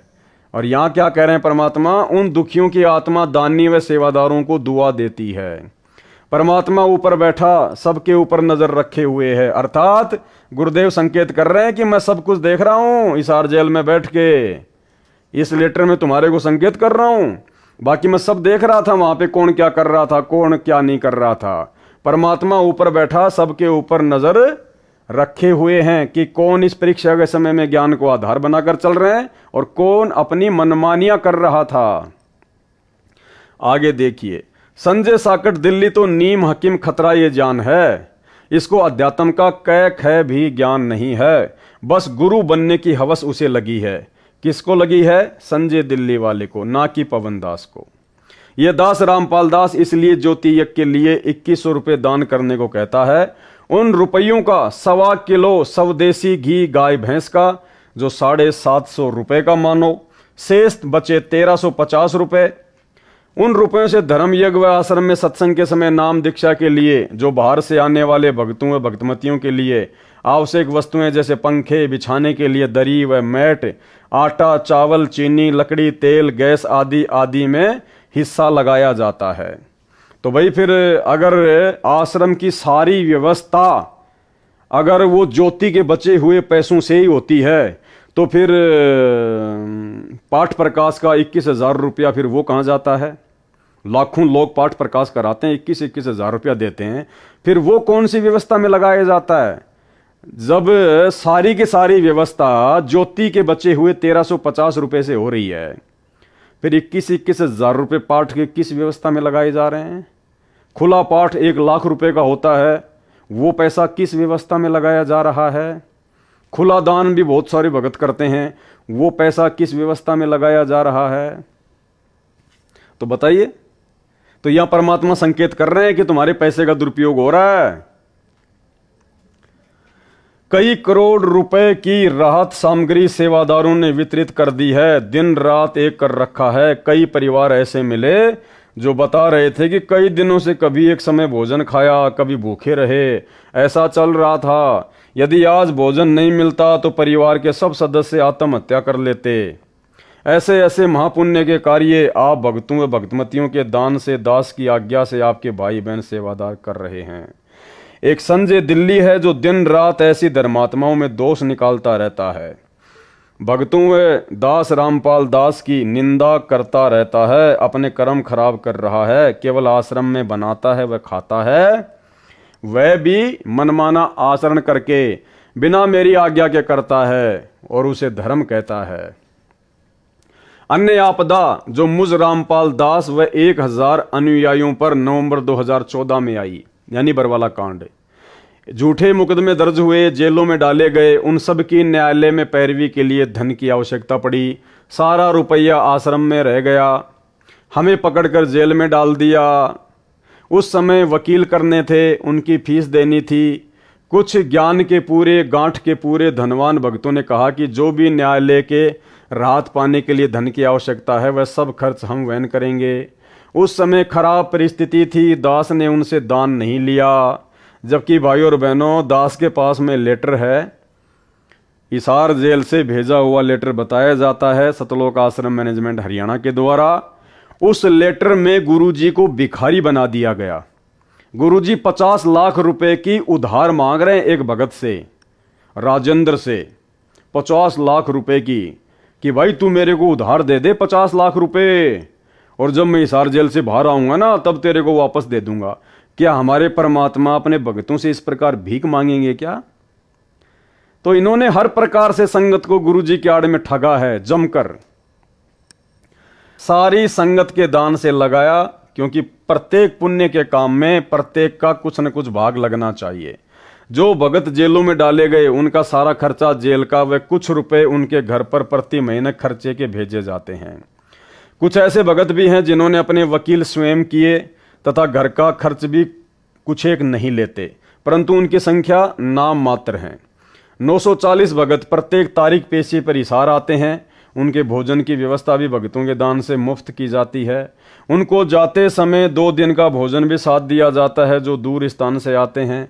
उनको आने जाने का किराया भी दिया जाता है। कुछ एक किराया नहीं लेते, वे नाम मात्र ही हैं। इससे भगतों को महसूस नहीं हो रहा है कि हम कष्ट उठा रहे हैं, क्योंकि उनको दास के सत्संगों से ज्ञान भी हो गया है। परमेश्वर कबीर जी ने कहा है, कबीर मानव संसारी लगन में दुख सहे करोड़ा, सतगुरु शरण में आए के जो दुख सहे सो थोड़ा। अर्थात मानव स्त्री पुरुष अपने सांसारिक कार्यों में अनेकों कष्ट सहन करते हैं, मुकदमे भी होते हैं, जेलों में भी जाते हैं, यात्रा में गर्मी सर्दी में आते जाते हैं, पैसे भी खर्च होते हैं, समय भी व्यर्थ जाता है, कष्ट भी उठाते हैं। कभी कभी तो सर्दी के मौसम में रेलवे स्टेशन पर एक चद्दर में रात गुजारनी पड़ जाती है। किसी की पुत्र वधू ने आत्महत्या कर ली, सारा परिवार जेल में, धन खर्च कष्ट भी, घर का नाश हो जाता है। इसके विपरीत भगत परमात्मा की भक्ति व सतगुरु शरण में जो कष्ट उठाते हैं उनका समय व्यर्थ नहीं होता। वे भक्ति सुमरण करते करते यात्रा करते हैं, उनका खर्च हुआ किराया धर्म माना जाता है।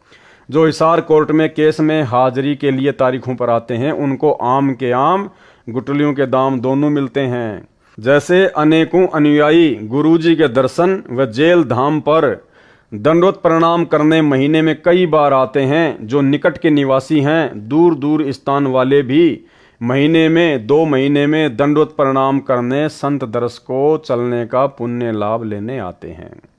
अब भाइयों और बहनों, संत दर्श का पुण्य लाभ ऐसे नहीं मिलता है। संत दर्श का पुण्य लाभ जब मिलता है जब आपको संत के दर्शन हो, संत का आशीर्वाद मिले, उसको संत दर्श का लाभ मिलता है। संत दर्श को चालिए तज माया अभिमान, और ज्यों ज्यों कदम आगे धरे त्यों त्यों यज्ञ समान। ये वाणी परमात्मा ने किस परिस्थिति में बोली थी? जब द्वापर युग में पांडवों का यज्ञ सफल नहीं हो रहा था और श्री कृष्ण जी 5 पांडवों को नंगे पैर सुदर्शन सुपच की झोपड़ी में लेके गए थे। उस समय के लिए परमात्मा ने ये वाणी बोली है कि संत दरस को चालिए तज माया अभिमान, क्योंकि श्री कृष्ण जी और 5 पांडव 2-3 किलोमीटर पहले ही अपने रथ से नीचे उतर गए थे, नंगे पैर हो लिए थे और परमात्मा की झोपड़ी तक गए थे।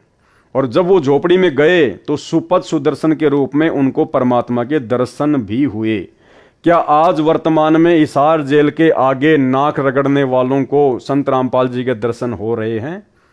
क्या संत रामपाल जी का आशीर्वाद मिल रहा है? इसलिए भाइयों और बहनों, ये आप और हमारी ये परीक्षा है। इस वाणी का फायदा उठाकर सतलोक आश्रम मैनेजमेंट हरियाणा वालों ने हमारे को मूर्ख बनाया। अगर हिसार जेल के आगे जाकर नाक रगड़ने से, दंडवत प्रणाम करने से ही गुरु जी का आशीर्वाद मिलता है, तो भाई फिर बाकी दिन जो आप अपने घर पर आरती के समय, सत्संग सुनने से पहले या वैसे सुबह शाम जो गुरुजी को दंडवत प्रणाम करते हो अपने घर पर, इसका मतलब उस दंडवत का तो कोई लाभ आपको नहीं मिल रहा, क्योंकि लाभ तो आपको हिसार जेल के आगे जाकर दंडवत करने से ही मिलेगा। क्या आपके घर पर परमात्मा नहीं है? क्या आपके घर पर आपके गुरुदेव भगवान विराजमान नहीं है?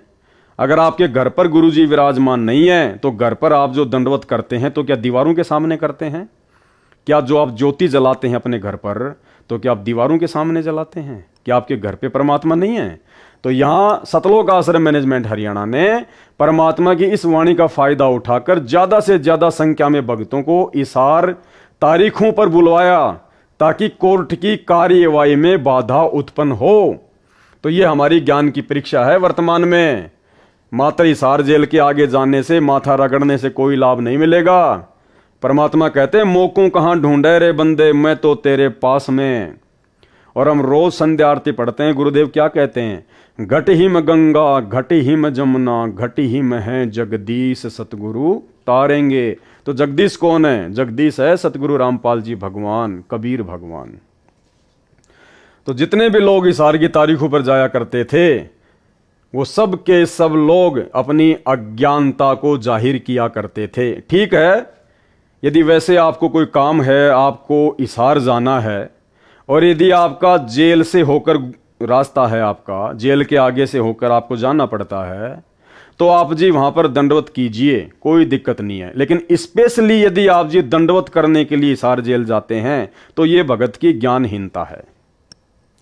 कबीर संत मिलन को चालिए तज माया अभिमान, जो जो कदम आगे रखे सो सो यज्ञ समान। संत मिलन को चालिए। क्या आपको संत मिलता था? क्या आपको गुरुजी मिलते थे? क्या गुरुजी के आपको दर्शन होते थे हिसार जेल के आगे? नहीं होते थे। तो आपका जाना व्यर्थ है। आप व्यर्थ में अपना समय और अपने समाज से बर्बाद किया करते थे। अर्थात कबीर परमेश्वर जी ने कहा है कि हे भगत भगतमती, पूर्ण संत यानी अपने सतगुरु के दर्शन के लिए अपने धन व पद का अभिमान त्याग चलना। ऐसे संत दर्शन के लिए चलते हैं, उनका प्रत्येक कदम एक एक यज्ञ के तुल्य लाभ देता है। उस समय में पैदल यात्रा ही हुआ करती, घोड़े से या रथ आदि से कोई इक्का दुक्का ही भगत संत के पास जाता था। इसलिए कदम की गणना बताई है। वर्तमान में वाहन से ही यात्रा अधिक है, उनको भी कदम के हिसाब से लाभ मिलेगा, क्योंकि आसाम, मध्य प्रदेश, गुजरात, राजस्थान का दूरिस्तान, बिहार आदि दूर देश प्रदेश से गाड़ी से आना भी खाला जी का घर नहीं है। हिम्मत है उन पुण्यात्माओं की, वह विशेष कृपा है परमेश्वर कबीर जी की उनके ऊपर, जो ऐसे कलयुग में सब कार्य छोड़कर गुरु दर्शन को चल पड़ते हैं। लेकिन गुरु जी के दर्शन भी तो होने चाहिए, दर्शन भी तो होने चाहिए गुरु जी के। महाराष्ट्र के लातूर जिले से 2 बसें भरकर सतगुरु रामपाल जी भगवान के दर्शन करने के लिए हिसार जा रहे थे। 2018 की घटना है। और राजस्थान के नागौर में सुबह 3 बजे एक गाय की टक्कर लगने से उसका एक्सीडेंट हुआ और 13 भक्तों की ऑन द स्पॉट अकाल मौत हुई, जो लोग हिसार तारीख पर जा रहे थे गुरु जी के दर्शन करने के लिए। तो लाभ के बजाय क्या मिला? पुण्य के बजाय क्या मिला? मौत। क्या परमात्मा को मालूम नहीं था? फिर क्यों परमात्मा ने उनकी आपदा नहीं टाली? भाई वो कुछ शादी में थोड़ी जा रहे थे हिसार, वो तो अपने गुरु जी के दर्शन करने के लिए जा रहे थे। हिसार जेल के आगे माथा रगड़ने के लिए जा रहे थे। फिर क्यों अकाल मौत को प्राप्त हो गए? क्योंकि वो मनमाना आचरण था। मनमाना आचरण वो वीडियो दास आपको बहुत बार दिखा चुका है, एक बार अब भी दिखा देता हूं ताकि आपको यकीन हो। नमस्कार, वन इंडिया हिंदी में आपका स्वागत है। राजस्थान के नागौर में शनिवार तड़के बड़ा हादसा हो गया। नागौर के कुचामन सिटी के पास 2 मिनी बसें बेकाबू होकर पेड़ से टकरा गई। इस हादसे में 12 लोगों की मौत हो गई, जबकि दर्जन भर लोग घायल हैं। घायलों को स्थानीय अस्पताल में भर्ती कराया गया है। पुलिस के मुताबिक महाराष्ट्र के लातूर और सोलापुर के लोग 2 मिनी बस में सवार होकर हरियाणा के हिसार जा रहे थे। बस किशनगढ़ हनुमानगढ़ मेगा हाईवे से कुचामन सिटी के पास से गुजर रही थी, तभी सामने लावारिस गौवंश आ गए। इन्हें बचाने की कोशिश में एक मिनी बस बेकाबू हो गई और सड़क किनारे खिजड़ी के पेड़ से जा टकराई। उसके पीछे चल रही बस भी बेकाबू हो गई और पेड़ से टकरा गई। वहीं इस दर्दनाक हादसे में एक बच्ची और 4 महिलाओं समेत 12 लोगों की मौत हो गई। वहीं दोनों बसों में सवार यात्रियों में से 10 लोग घायल हैं, जिनमें से 6 की हालत बेहद गंभीर बताई जा रही है। फिलहाल इस खबर में इतना ही। तमाम अपडेट्स के लिए बने रहिए वन इंडिया हिंदी के साथ। तो भाई और बहनों, वीडियो आपने देख लिया। अब आपको यकीन हो जाना चाहिए कि हम जो भक्ति कर रहे हैं वो सत्य पुरुष की भक्ति कर रहे हैं। ये सौद स्वरूपी राम है। ये शरीर तो केवल एक दिखावा है, असल में ये कबीर परमात्मा है, तेज पुंज की देह है। कहे कबीर, सुनो बे साधो, मैं तो हूं विश्वास में। और जिसको विश्वास नहीं है कि गुरुजी मेरे घर पर नहीं है, गुरुजी तो जेल में बैठे हैं, वो सबसे बड़ा अज्ञानी है। मोकू कहां ढूंढे रे बंदे, मैं तो तेरे पास में। न गर्मी देखते हैं न सर्दी देखते हैं, धन्य है उनके माता पिता जिनसे जन्म लिया। धन्य ये भगत भगतमती जिनमें यह प्रबल प्रेरणा बनी है। इनको पूर्ण ज्ञान है। सांसारिक लगन में भी तो अनेकों कष्ट भोगने पड़ते हैं। परमात्मा प्राप्ति के लिए यह कष्ट कुछ भी नहीं है। इनका बेड़ा पार होगा। कुछ पाने के लिए कुछ करना भी पड़ता है।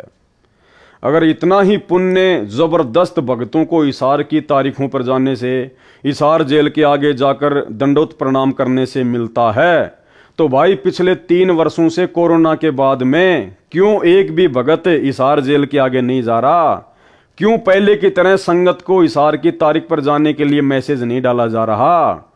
क्या मैनेजमेंट नहीं चाहता कि भक्तों के पुण्य बने, भगत तुरंत सतलोक चले जाएं? तो भाई और बहनों, संकेतों को समझो, परमात्मा के संकेतों को। काल के दूत संजय दिल्ली ने भक्तों को जेल धाम हिसार में आने से रोका। कहा कि हिसार नहीं जाना, मेरे पास आना। यह संगत को उपरोक्त संत मिलन को चलने वाले पुण्य से वंचित करवाकर भक्ति हानि करवाना चाहता था।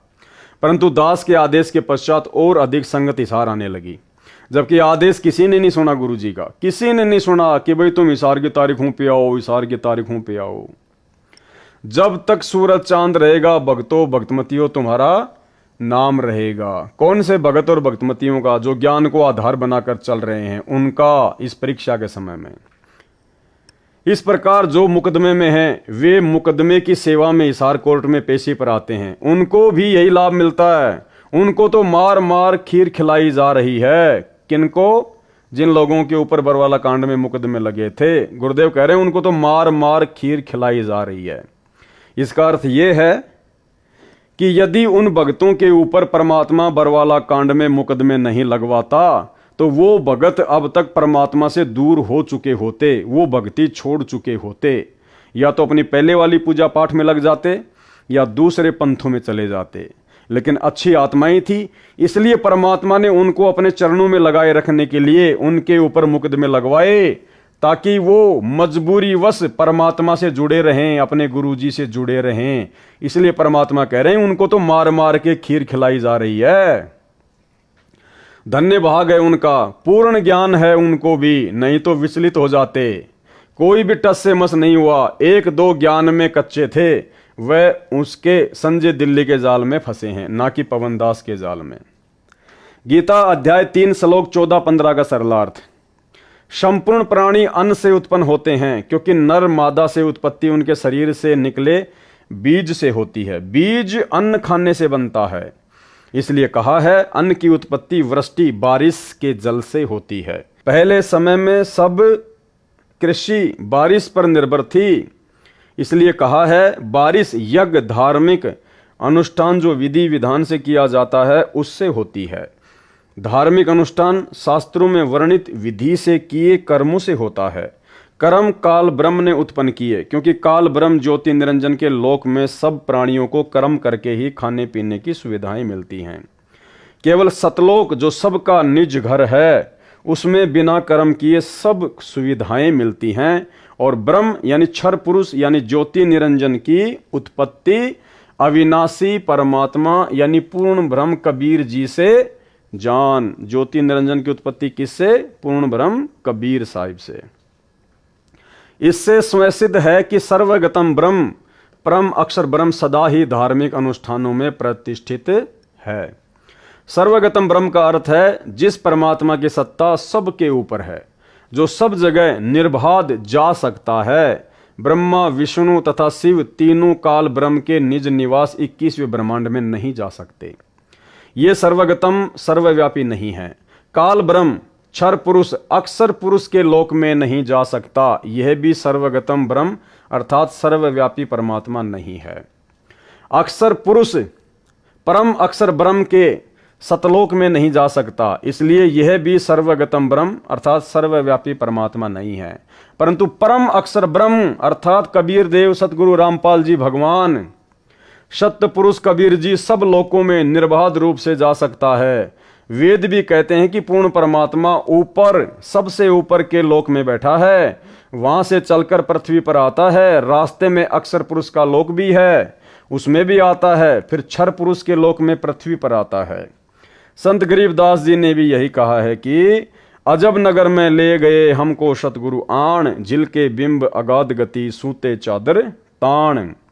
अमर लोक से सतगुरु आए रूप धर्या करवाना, ढूंढत ऊंट महल पर डोले बूझत सा बयाना। अर्थात कबीर परमेश्वर जी जो गरीबदास जी के सतगुरु हैं, वे मेरे को संत गरीबदास जी को सतलोक से चलकर आकर गांव छुडानी में मिले, अपने अमर लोक सतलोक में लेकर गए। हम वहां सुख की नींद सोए सूते चादर ताण। सुल्तान अब्राहिम को भी अमर लोक से सतलोक जो परमात्मा का ऊपर शून्य आकाश में है निवास स्थान है, उससे आए, आकर कारवाना ऊंटों के पाली का रूप बनाकर मिले। राजा के महल पर प्रकट हुए, राजा से वार्ता की, इसलिए सत्य पुरुष अविनाशी परमात्मा ही सर्वगतम सर्वव्यापी सबका धारण पोषण करने वाला है। इसलिए सब यज्ञों यानी धार्मिक अनुष्ठानों में इष्ट रूप में मूल रूप से पूज्य है। कौन? कबीर परमात्मा सतगुरु रामपाल जी। गीता अध्याय 15 श्लोक 16-17 में भी स्पष्ट है, जो पहले बता दिया है कि श्रेष्ठ परमात्मा अर्थात उत्तम पुरुष यानी पुरुषोत्तम तो श्लोक 16 में बताए क्षर पुरुष और अक्षर पुरुष से अन्य भिन्न ही है। जिसे परमात्मा कहा जाता है, जो तीनों लोकों में प्रवेश करके सबका धारण पोषण करता है, वह अविनाशी परमेश्वर है। जो विधि विधान से धार्मिक अनुष्ठान किए जाते हैं, उनका फल पूर्ण परमात्मा भगत भगतमती की किस्मत में लिख देता है। जो सुविधा यहाँ काल ब्रह्म के लोक में सत्य पुरुष कबीर जी के भगत भक्तमतियों को चाहिए, उनका कर्मानुसार भुगतान तीनों देवता ही करते हैं। ये भाग्य में लिखे को न कम कर सकते हैं न अधिक। जैसे कोई नौकर सेठ की नौकरी करता है तो उसकी हाजिरी लगती है, वे हाजिरी मुनीम के पास जाती हैं, वह नौकर को तनख्वाह देता है, वह उसको न कम कर सकता है न अधिक, और न तनख्वाह को रोक सकता है। ये उदाहरण समझने के लिए पर्याप्त है। सतगुरु विमुखा युग युग रोवे। और वर्तमान में सतलोक आश्रम मैनेजमेंट हरियाणा ने काल प्रेरणा से मनमानियां करते हुए पूरी की पूरी संगत को सतगुरु विमुख वाली स्थिति में लाके खड़ा कर दिया है। संजय दिल्ली वाले के ऊपर उदाहरण देकर परमात्मा क्या समझा रहे हैं। सतगुरु को त्याग कर मनमाना आचरण करने वाला संसार सागर से पार नहीं हो सकता। सतगुरु को त्याग कर, सतगुरु को त्यागने का मतलब है सतगुरु की बातें ना मानना, सतगुरु के सत्संग रूपी वचनों पे ना चलना, या सतगुरु की मर्यादा तोड़कर उनकी भक्ति करना। वो होता है सतगुरु को त्यागना। और मनमाना आचरण करने वाला संसार सागर से पार नहीं हो सकता। तो भाई सतलोक आश्रम मैनेजमेंट हरियाणा ने 2014 बरवाला कांड के बाद में कितने सारे मनमाने आचरण किए हैं, गिनती नहीं है। कुछ मोटे मोटे मनमाने आचरण जो दास आपको अक्सर गिनाता है। राजस्थान के गैंगस्टर आनंदपाल सिंह की सीबीआई जांच का समर्थन, 5 लाख रुपए राजपूत करणी सेना को चंदे के रूप में देना। 2016 में हरियाणा के जाट आरक्षण में करोड़ों रुपया भक्तों के ज्योति पाठ का जाट आरक्षण संघर्ष समिति को चंदे के रूप में देना। लाखों भक्तों को जाटों के धरनों पर बैठाना। धनाना गांव में 50 लाख रुपए का बैडमिंटन का स्टेडियम बनवाना। और धनाना गांव में कबड्डी की टीम को सतगुरु रामपाल जी परमेश्वर जी के बड़े बेटे वीरेंद्र की ओर से 31,000 रुपए का इनाम देना। धनाना गांव वालों के लिए एम्बुलेंस चलाना, बसें चलाना, रोडें ठीक करवाना।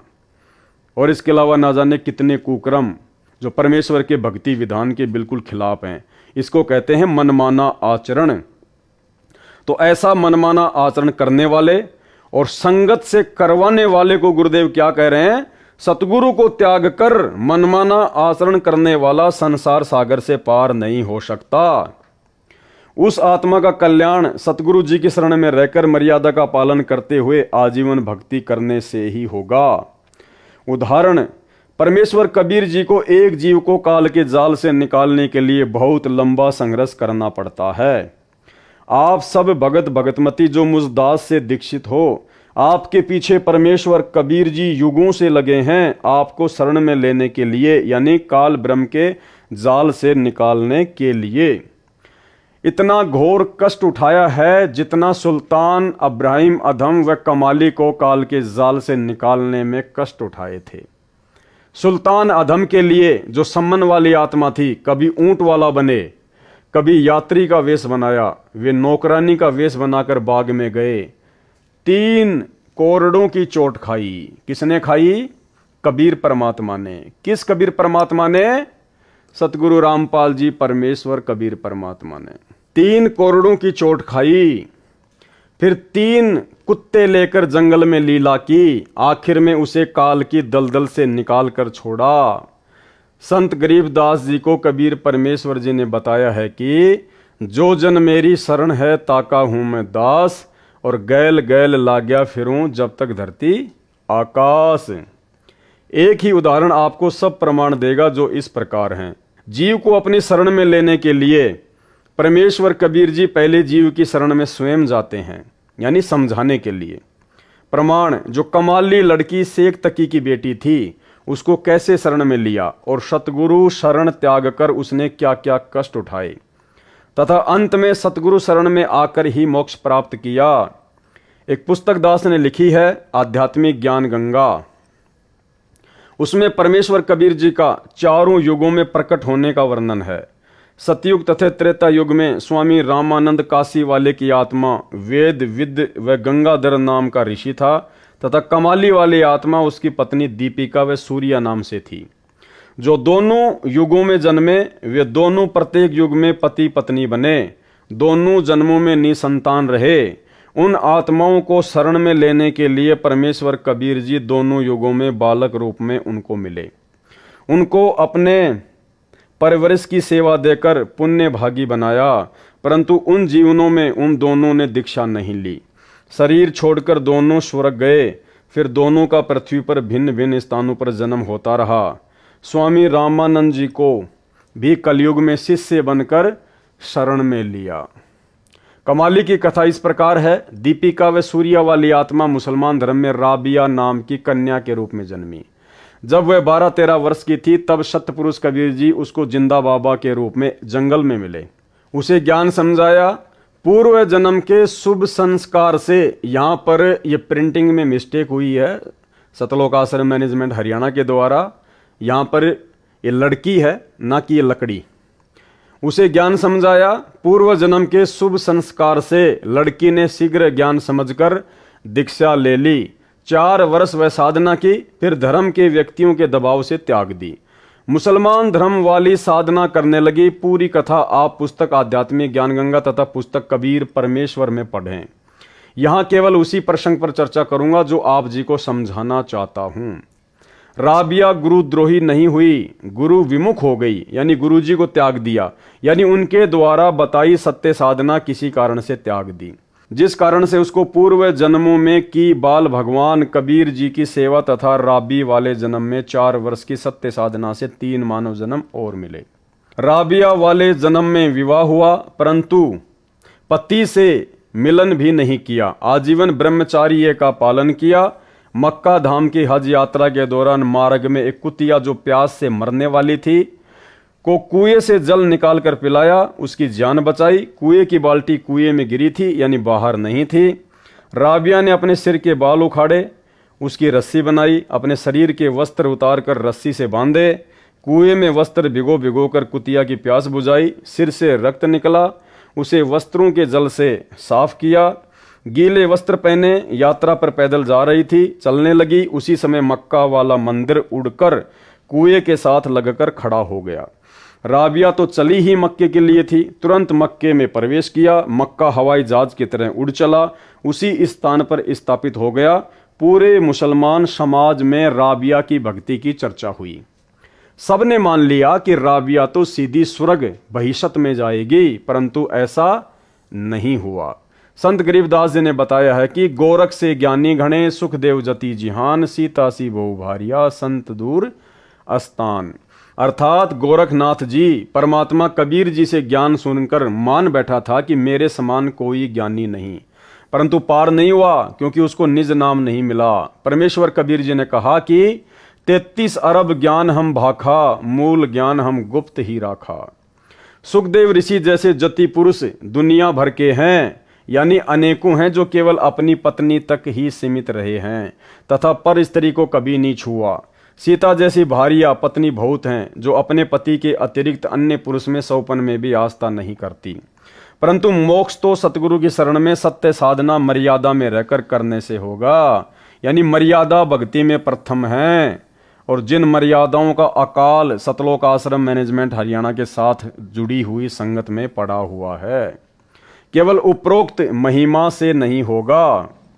तुम जो ये काम कर रहे हो ना, मर्यादा तोड़कर जगत वालों का साथ देना, धनाना वालों का साथ देना, स्टेडियम बनाना, बसें चलाना, एम्बुलेंस चलाना, तो गुरुदेव कहते हैं कि तुम्हारी फोकट समाज में महिमा बन जाएगी, लेकिन उपरोक्त महिमा से नहीं होगा। क्या मोक्ष नहीं होगा तुम्हारा? मोक्ष तो मर्यादा में रहकर गुरु जी के वचन में चलने से ही होगा। कहा है कि उपरोक्त प्रकार के मानव असंख्य मिल जाएंगे, परंतु संत का घर दूर है। संत का घर दूर यानी मर्यादा में रहकर भक्ति करने वाले भक्तों के घर बहुत दूर हैं। यानी संत सतगुरु के समान महान व कल्याणकारक कोई नहीं। ऐसे संत का मिलना सुदुर्लभ है।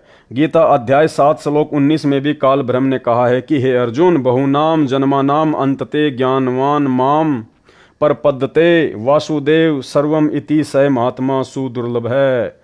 अर्थात मुझ काल ब्रह्म की भक्ति अनेकों जन्म जन्मांतरों के बाद कोई एक करता है। अन्य जन्मों में सब अन्य देवी देवताओं की भक्ति करते रहते हैं, परंतु वासुदेव सर्वव्यापी सबका मालिक परम अक्षर ब्रह्म वही पूज्य है, वही सबका उत्पत्ति करता है, वही सबका धारण पोषण करता है, वही परमात्मा कहा जाता है, वही पुरुषोत्तम उत्तम पुरुष है, वही वास्तव में अविनाशी है। और वो अविनाशी उत्तम पुरुष सबका धारण पोषण करने वाला आप और हमारा सौभाग्य जो सतगुरु रामपाल जी परमेश्वर जी के रूप में हमें प्राप्त हैं।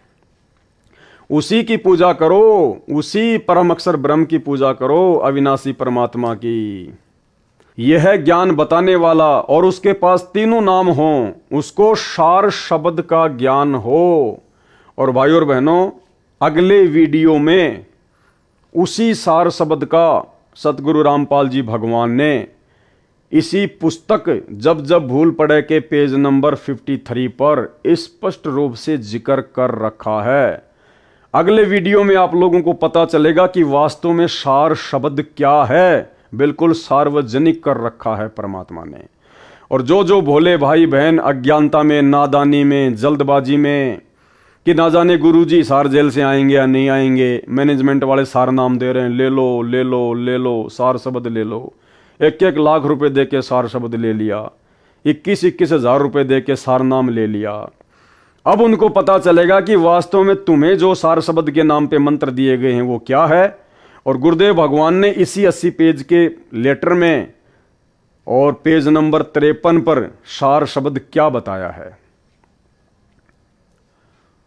और उसको उसके गुरुजी से दीक्षा देने का अधिकार हो। महात्मा सुदुर्लभ यानी मुश्किल से मिलता है।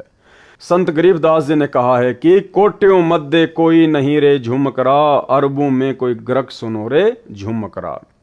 अर्थात संत गरीबदास जी ने एक झुमकरा नामक जिज्ञासु को बताया कि जो ज्ञान वर्तमान में मेरे पास है, जो मेरे सतगुरु कबीर जी ने बताया है, वह ज्ञान तथा संपूर्ण मोक्ष मंत्र व नाम देने का अधिकार मेरे गुरु जी ने मुझे दिया है। ऐसा संत तेरे को करोड़ों में नहीं मिलेगा, कोई अरबों व्यक्तियों में एक मिलेगा जो गर्क हो, यानी संपूर्ण ज्ञान हो, पूर्ण मोक्ष मंत्र हो, तथा दीक्षा देने का अधिकार हो। वह गरक भक्ति का धनी है। हरियाणा की भाषा में कहा जाता है कि यह व्यक्ति धन में गरक है, यानी घना धनवान है। जो अच्छा पहलवान हो उसे भी कहते हैं कि हांगे में गरक है, यानी बहुत ताकतवर है। वह संत वर्तमान में दास रामपाल दास है, क्योंकि वो गरक ज्ञान में, हांगे में, ताकत में, बुद्धि में केवल एक ही हो सकता है, कबीर परमात्मा।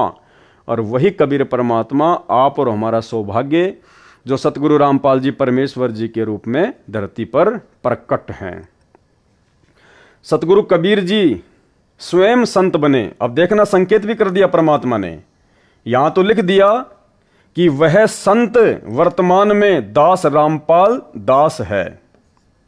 अब आगे संकेत भी कर दिया, सतगुरु कबीर जी स्वयं ही संत बने थे, स्वयं ही सतपुरुष के अवतार बने, यानी स्वयं सतपुरुष हैं। संत, सतगुरु तथा साहिब में कोई अंतर नहीं होता है। तो आज हमारे गुरुदेव भगवान सतगुरु की भूमिका में भी हैं, क्योंकि हमारे सतगुरु हैं, हमें नामोपदेश दे रहे हैं। संत की भूमिका में भी हैं, क्योंकि हम कहते हैं कि संत रामपाल जी महाराज, संत रामपाल जी महाराज।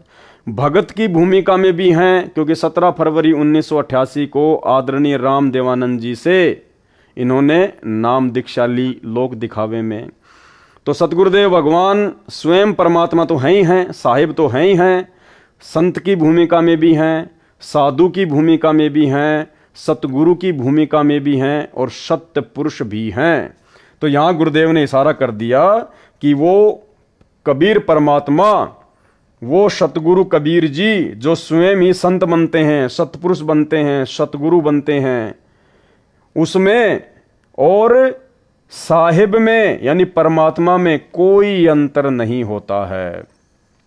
इसीलिए हम सत्सेवक भाई बहनों ने परमेश्वर जी के इसी प्रकार के सत्संगों को आधार बनाकर, इसी प्रकार के वचनों को आधार बनाकर इस कागज की काल्पनिक कबीर जी की फोटो को अपने घर से बाहर निकाल दिया है। क्योंकि जब सारे के सारे गुण हमारे गुरुदेव भगवान में हैं, एक कै साधें सब सदें, सब साधें सब जाए, और माली सींचे मूल को फले फुले अगाए, तो फिर हमें भला इस कागज के टुकड़े की कबीर जी की कही जाने वाली काल्पनिक हाथ से बनाई हुई बनावटी फोटो की क्या आवश्यकता है। सतगुरु कबीर जी स्वयं संत बने थे, स्वयं ही सत्य पुरुष के अवतार बने, यानी स्वयं सतपुरुष हैं। संत, सतगुरु तथा साहिब में कोई अंतर नहीं होता है। गरीब सतगुरु, संत और अवतारा, तीन कला एक दरबारा, यानी उस कबीर परमात्मा के दरबार में सारे रोल वो परमात्मा स्वयं ही निभाता है। एक दरबारा, तीन कला एक दरबारा, यानी सतगुरु भी वही बनता है, संत भी वही बनता है, अवतार रूप में भी वो ही आता है। और इसीलिए परमात्मा रोज हमें नित्य नियम में पढ़ाते हैं कि सतगुरु साहिब एक शरीरा और सतगुरु बिना न लागे तीरा। और साहिब से सतगुरु भय, फिर सतगुरु से भय संत, और धर धर वेख विशाल अंग, ये खेल आदि और अंत। गरीब साहिब से सतगुरु भय, सतगुरु से भय संत, धर धर वेख विशाल अंग, खेल आदि और अंत। तो ये सारा खेल, ये सारी लीला वर्तमान में ये सत्य पुरुष कबीर देव सतगुरु रामपाल जी परमेश्वर स्वयं ही कर रहे हैं। अर्थात कबीर परमेश्वर जी परमेश्वर से सतगुरु तथा संत बने, वे भिन्न रूपों में स्वयं ही आदि अंत सदा ही लीला करते हैं। भगत कबीर व दास कबीर भी वही होते हैं, यानी एक ही समय में आदि अंत सदा ही लीला करते हैं। भगत कबीर व दास कबीर भी वही होते हैं। तो रामपाल दास और सतगुरु रामपाल जी भगवान भी एक ही होते हैं। यानी आज हमारे गुरुदेव ने एक भगत की भूमिका भी निभाई।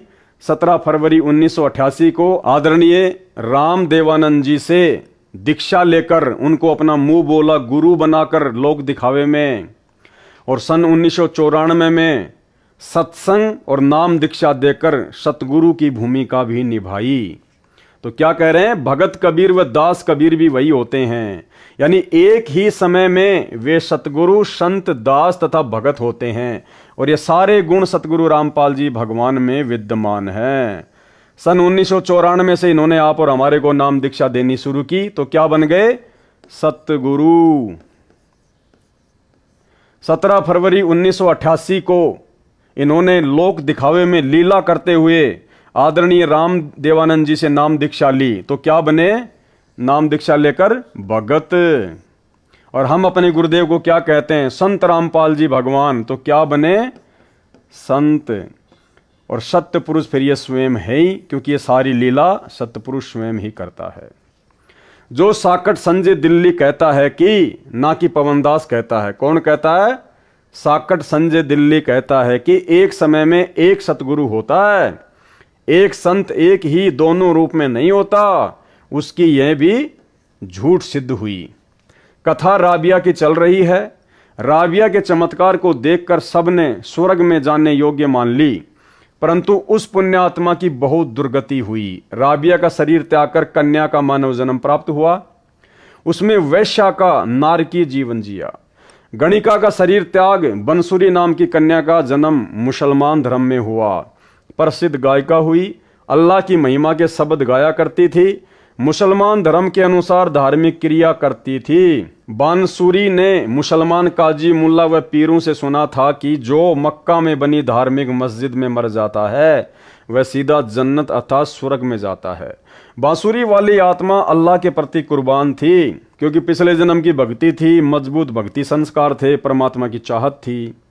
उसने जन्नत में जाने के लिए अपना सिर काटकर मक्के वाली मस्जिद में चढ़ा दिया, अपनी कुर्बानी दे दी, परंतु कुछ हाथ नहीं लगा। इसके पश्चात बादशाह सिकंदर लोदी के धार्मिक गुरु शेख तकी के घर कन्या का जन्म हुआ। 12 वर्ष की आयु में मृत्यु हो गई। कब्र में शव दफनाया गया। आत्मा धर्मराज के दरबार में अगले अन्य प्राणी के जन्म के इंतजार में लाइन में खड़ी थी। परमेश्वर कबीर जी ने शेख तकी को प्रेरित किया। उसने अपनी लड़की को जिंदा करने की शर्त रखी। राजा सिकंदर लोदी व दिल्ली तथा आसपास के हजारों व्यक्ति जो दर्शक खड़े थे, कब्र खुदवाकर मृत लड़की को कबीर परमेश्वर जी ने जीवित किया। लड़की ने लगभग 1.5 घंटा ऊंची आवाज में अपनी आप बीती बताई तथा साथ खड़े कबीर जी को अल्लाहू अकबर यानी सबका मालिक बताया, और बताया कि इनसे दीक्षा लेकर 4 वर्ष भक्ति करने से 3 मानव जन्म मिले। अब मेरा मानव जन्म का संस्कार नहीं बचा था। ये परमात्मा धर्मराय दरबार में अभी अभी गए। धर्मराय को धमकाया कि ये आत्मा मेरी है, इसे छोड़ो। धर्मराय ने खड़ा होकर इनका सत्कार किया, हाथ जोड़कर मेरे को इनके हवाले कर दिया। लड़की ने अपने पिता शेख तकी के घर जाने से इनकार कर दिया। अपने परम पिता कबीर जी के घर पुत्री रूप में गई, दीक्षा ली, पुनः सतगुरु शरण में आई। तब उस आत्मा का काल के जाल से छुटकारा हुआ, अर्थात वो वर्तमान में बिचली पीढ़ी में दोबारा से मानव जन्म लेने के लिए योग्य बनी, क्योंकि मोक्ष का समय तो अब है।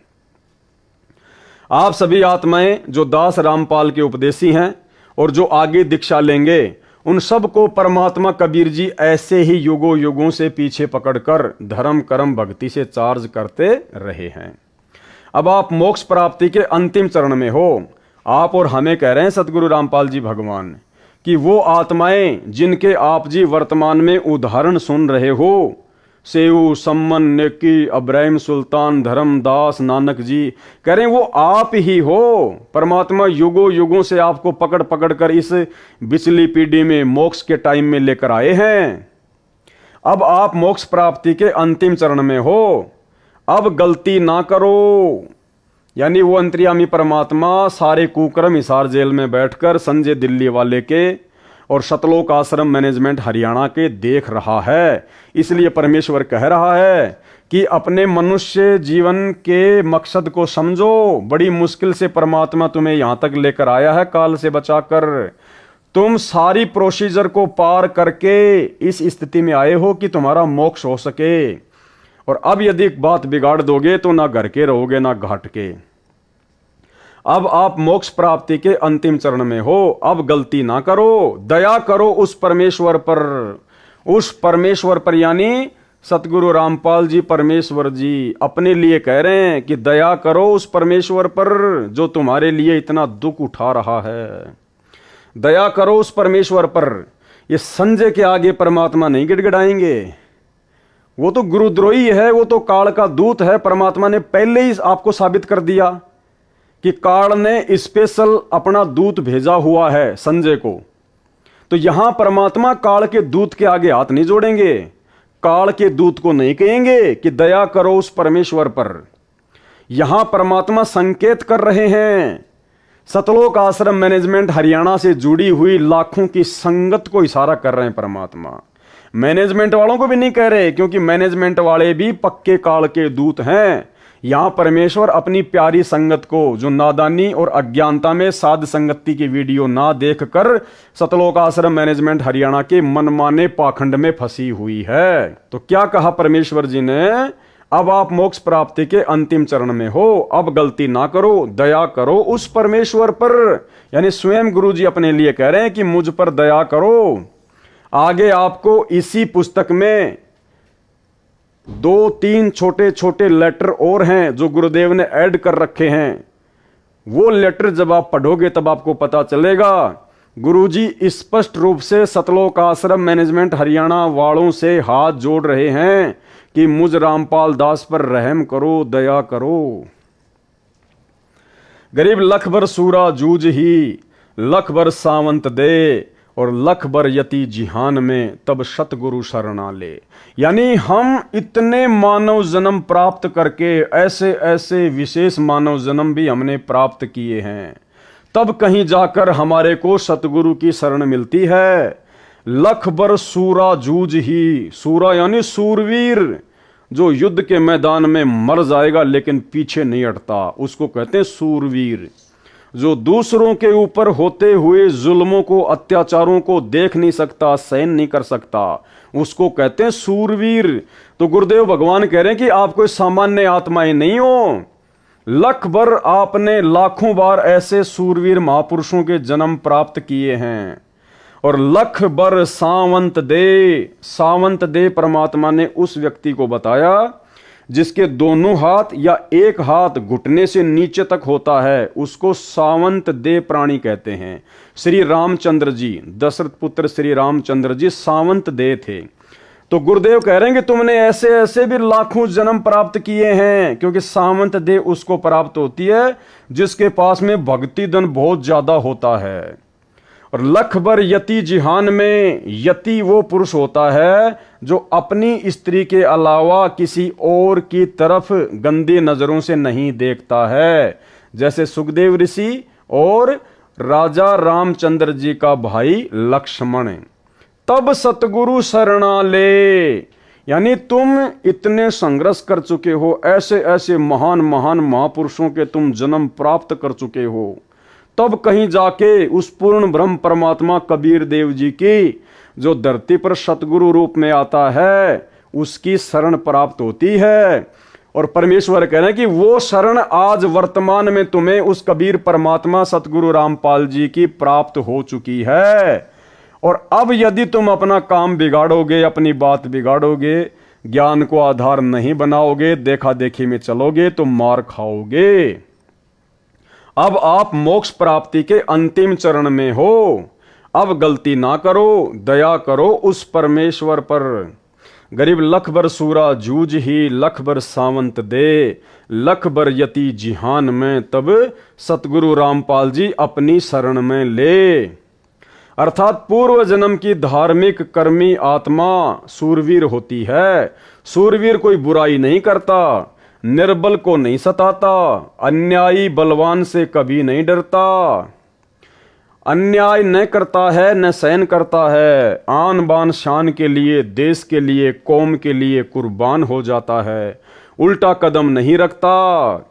ऐसी आत्मा लाख जन्मों में रही हो और जो सावंत देह वाला होता है उसके एक या दोनों हाथ घुटनों से नीचे तक लंबे होते हैं, वह भी महापुण्य आत्मा होता है। ऐसी आत्मा लाख जन्मों में रही हो, और जो आत्मा लाख जन्मों में जती रही हो, ऐसी आत्मा को परमेश्वर कबीर जी, सतगुरु रामपाल जी भगवान जी अपनी शरण में लेते हैं। आप जो दास से उपदेश प्राप्त हो, कौन? आप और हम सभी भगत भाई बहन। गुरुदेव क्या कह रहे हैं? आप जो दास से उपदेश प्राप्त हो, इनसे भी कई गुणा नेक रहे हो। यानी लख बर सूरा जूझ ही, लख बर सावंत दे, लख बर यति जहान में, इनसे भी कई गुणा ज्यादा नेक आत्माएं आप और हम रह चुकी हैं, जिनको आज गुरुदेव भगवान ने अपनी शरण में लिया। आप तो अंतिम चरण में पहुंच गए हो। जो अब गलती करेगा, जो अब गलती करेगा, उसको फिर लंबा सफर तय करके इस अंतिम चरण तक पहुंचना होगा। भाइयों और बहनों, उदाहरण के लिए जैसे एक क्रिकेट की टीम होती है, और जब विश्व कप के लिए मैच होता है तो उस क्रिकेट की टीम को कितने टूर्नामेंट खेलने पड़ते हैं, कितने मैच खेलने पड़ते हैं, कितना संघर्ष करना पड़ता है, कहां कहां जाना पड़ता है, कितने दिन लगते हैं, कितनी टीमों के साथ में उसको भिड़ना पड़ता है, हारने जीतने का कितना डर होता है, तब कहीं जाकर वो फाइनल में टीम पहुंचती है, यानी लास्ट टीम के साथ में आमने सामने होती है। वो होता है उसका अंतिम चरण। इतने संघर्ष के बाद, इतनी टीमों को हराने के बाद, इतने दुख उठाने के बाद, इतनी चोटें खाने के बाद, इतने दर्द सहन करने के बाद वो फाइनल में पहुंच गई, अंतिम चरण में। और उस समय यदि उसने जरा भी कमजोरी दिखा दी, मर्यादा तोड़ दी, मनमाना आचरण किया, ज्ञान को आधार नहीं बनाया और सतगुरु के दिल से नीचे उतर गई, तो परमात्मा कहते हैं फिर तुझे वापस उसी प्रोसीजर से फाइनल में आना पड़ेगा। और फाइनल में ना जाने कोई गारंटी थोड़ी कि हर बार वही दो टीम फिर फाइनल में आएंगी। ना जाने कितनी बार हारना पड़ेगा, कितने साल, कितने युग लग जाएंगे हारते हराते, हारते हराते, और फिर ना जाने किसी जन्म में फाइनल में पहुंचेगी। इसी कलयुग की पिछली पीढ़ी में यही सतगुरु रामपाल भगवान होगा हमारा सतगुरु, और दूसरा रास्ता नहीं है मोक्ष का।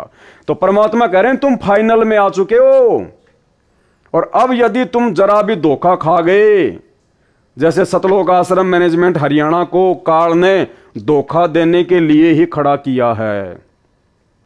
संजय गुरुद्रोही को, दिल्ली वाले को काल ने संगत को धोखा देने के लिए ही खड़ा किया है। आप जो दास से उपदेश प्राप्त हैं, यानी सतगुरु रामपाल जी भगवान के शिष्य और शिष्या हैं, इनसे भी कई गुना नेक रहे हैं।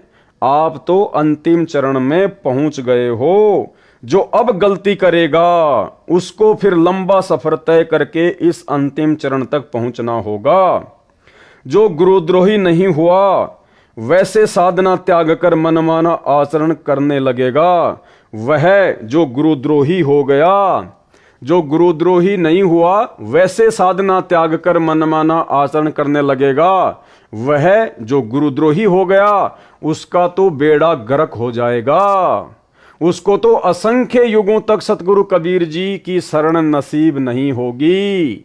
और जो सतगुरु विमुख राबिया की तरह हो गया, उसे लंबा सफर तय करना होगा, अच्छे बुरे मानव जन्म पाएगा। जैसे राबिया ने गणिका तक का पाप कर्म किया, बेशर्मी का जीवन भी जिया, कल्याण फिर सतगुरु शरण में ही हुआ। कल्याण का मतलब वर्तमान पिछली पीढ़ी में मानव जन्म। सतगुरु विमुखा जुग जुग रोवे, मानुष जन्म पाकर खोवे।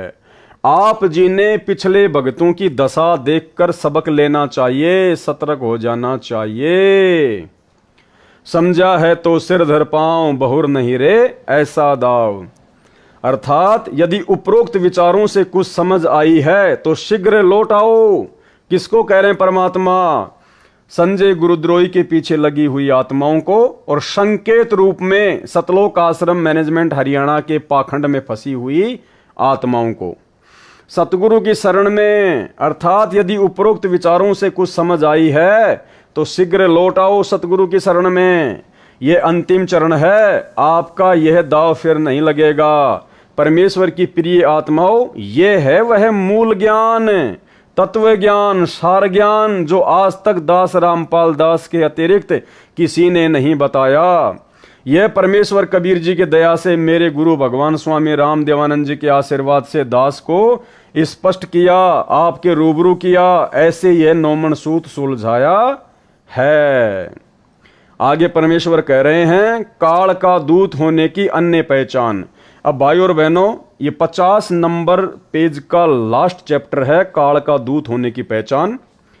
तो भाई और बहनों, आगे का जो चैप्टर है, जो 6वां पार्ट हमारा चलेगा कल, पेज नंबर 50 से लेकर 60 तक, जिसके अंदर परमात्मा ने सार शब्द का विशेष तौर पर खुलासा किया है। जो कल का वीडियो जो रात्रि 9 बजे लाइव चलेगा, जो विशेष होने वाला है, आगे की बातें पेज नंबर 50 के लास्ट से काल का दूत होने की अन्य पहचान, यहां से हम शुरू करेंगे।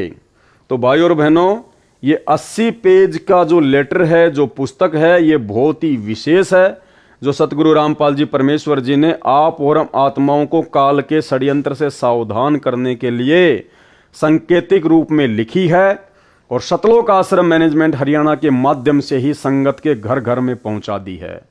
और अब परमात्मा ने दास को खड़ा कर दिया, निमित्त बना दिया, आप सभी भाई बहनों को इस पुस्तक को अच्छे से पढ़ाने के लिए, जो बातें आप जी इसको पढ़कर नहीं समझ पाए थे उनको समझाने के लिए गुरुदेव भगवान ने सद्बुद्धि देकर इस 2 कोटि के जीव पवन दास को निमित्त बनाकर।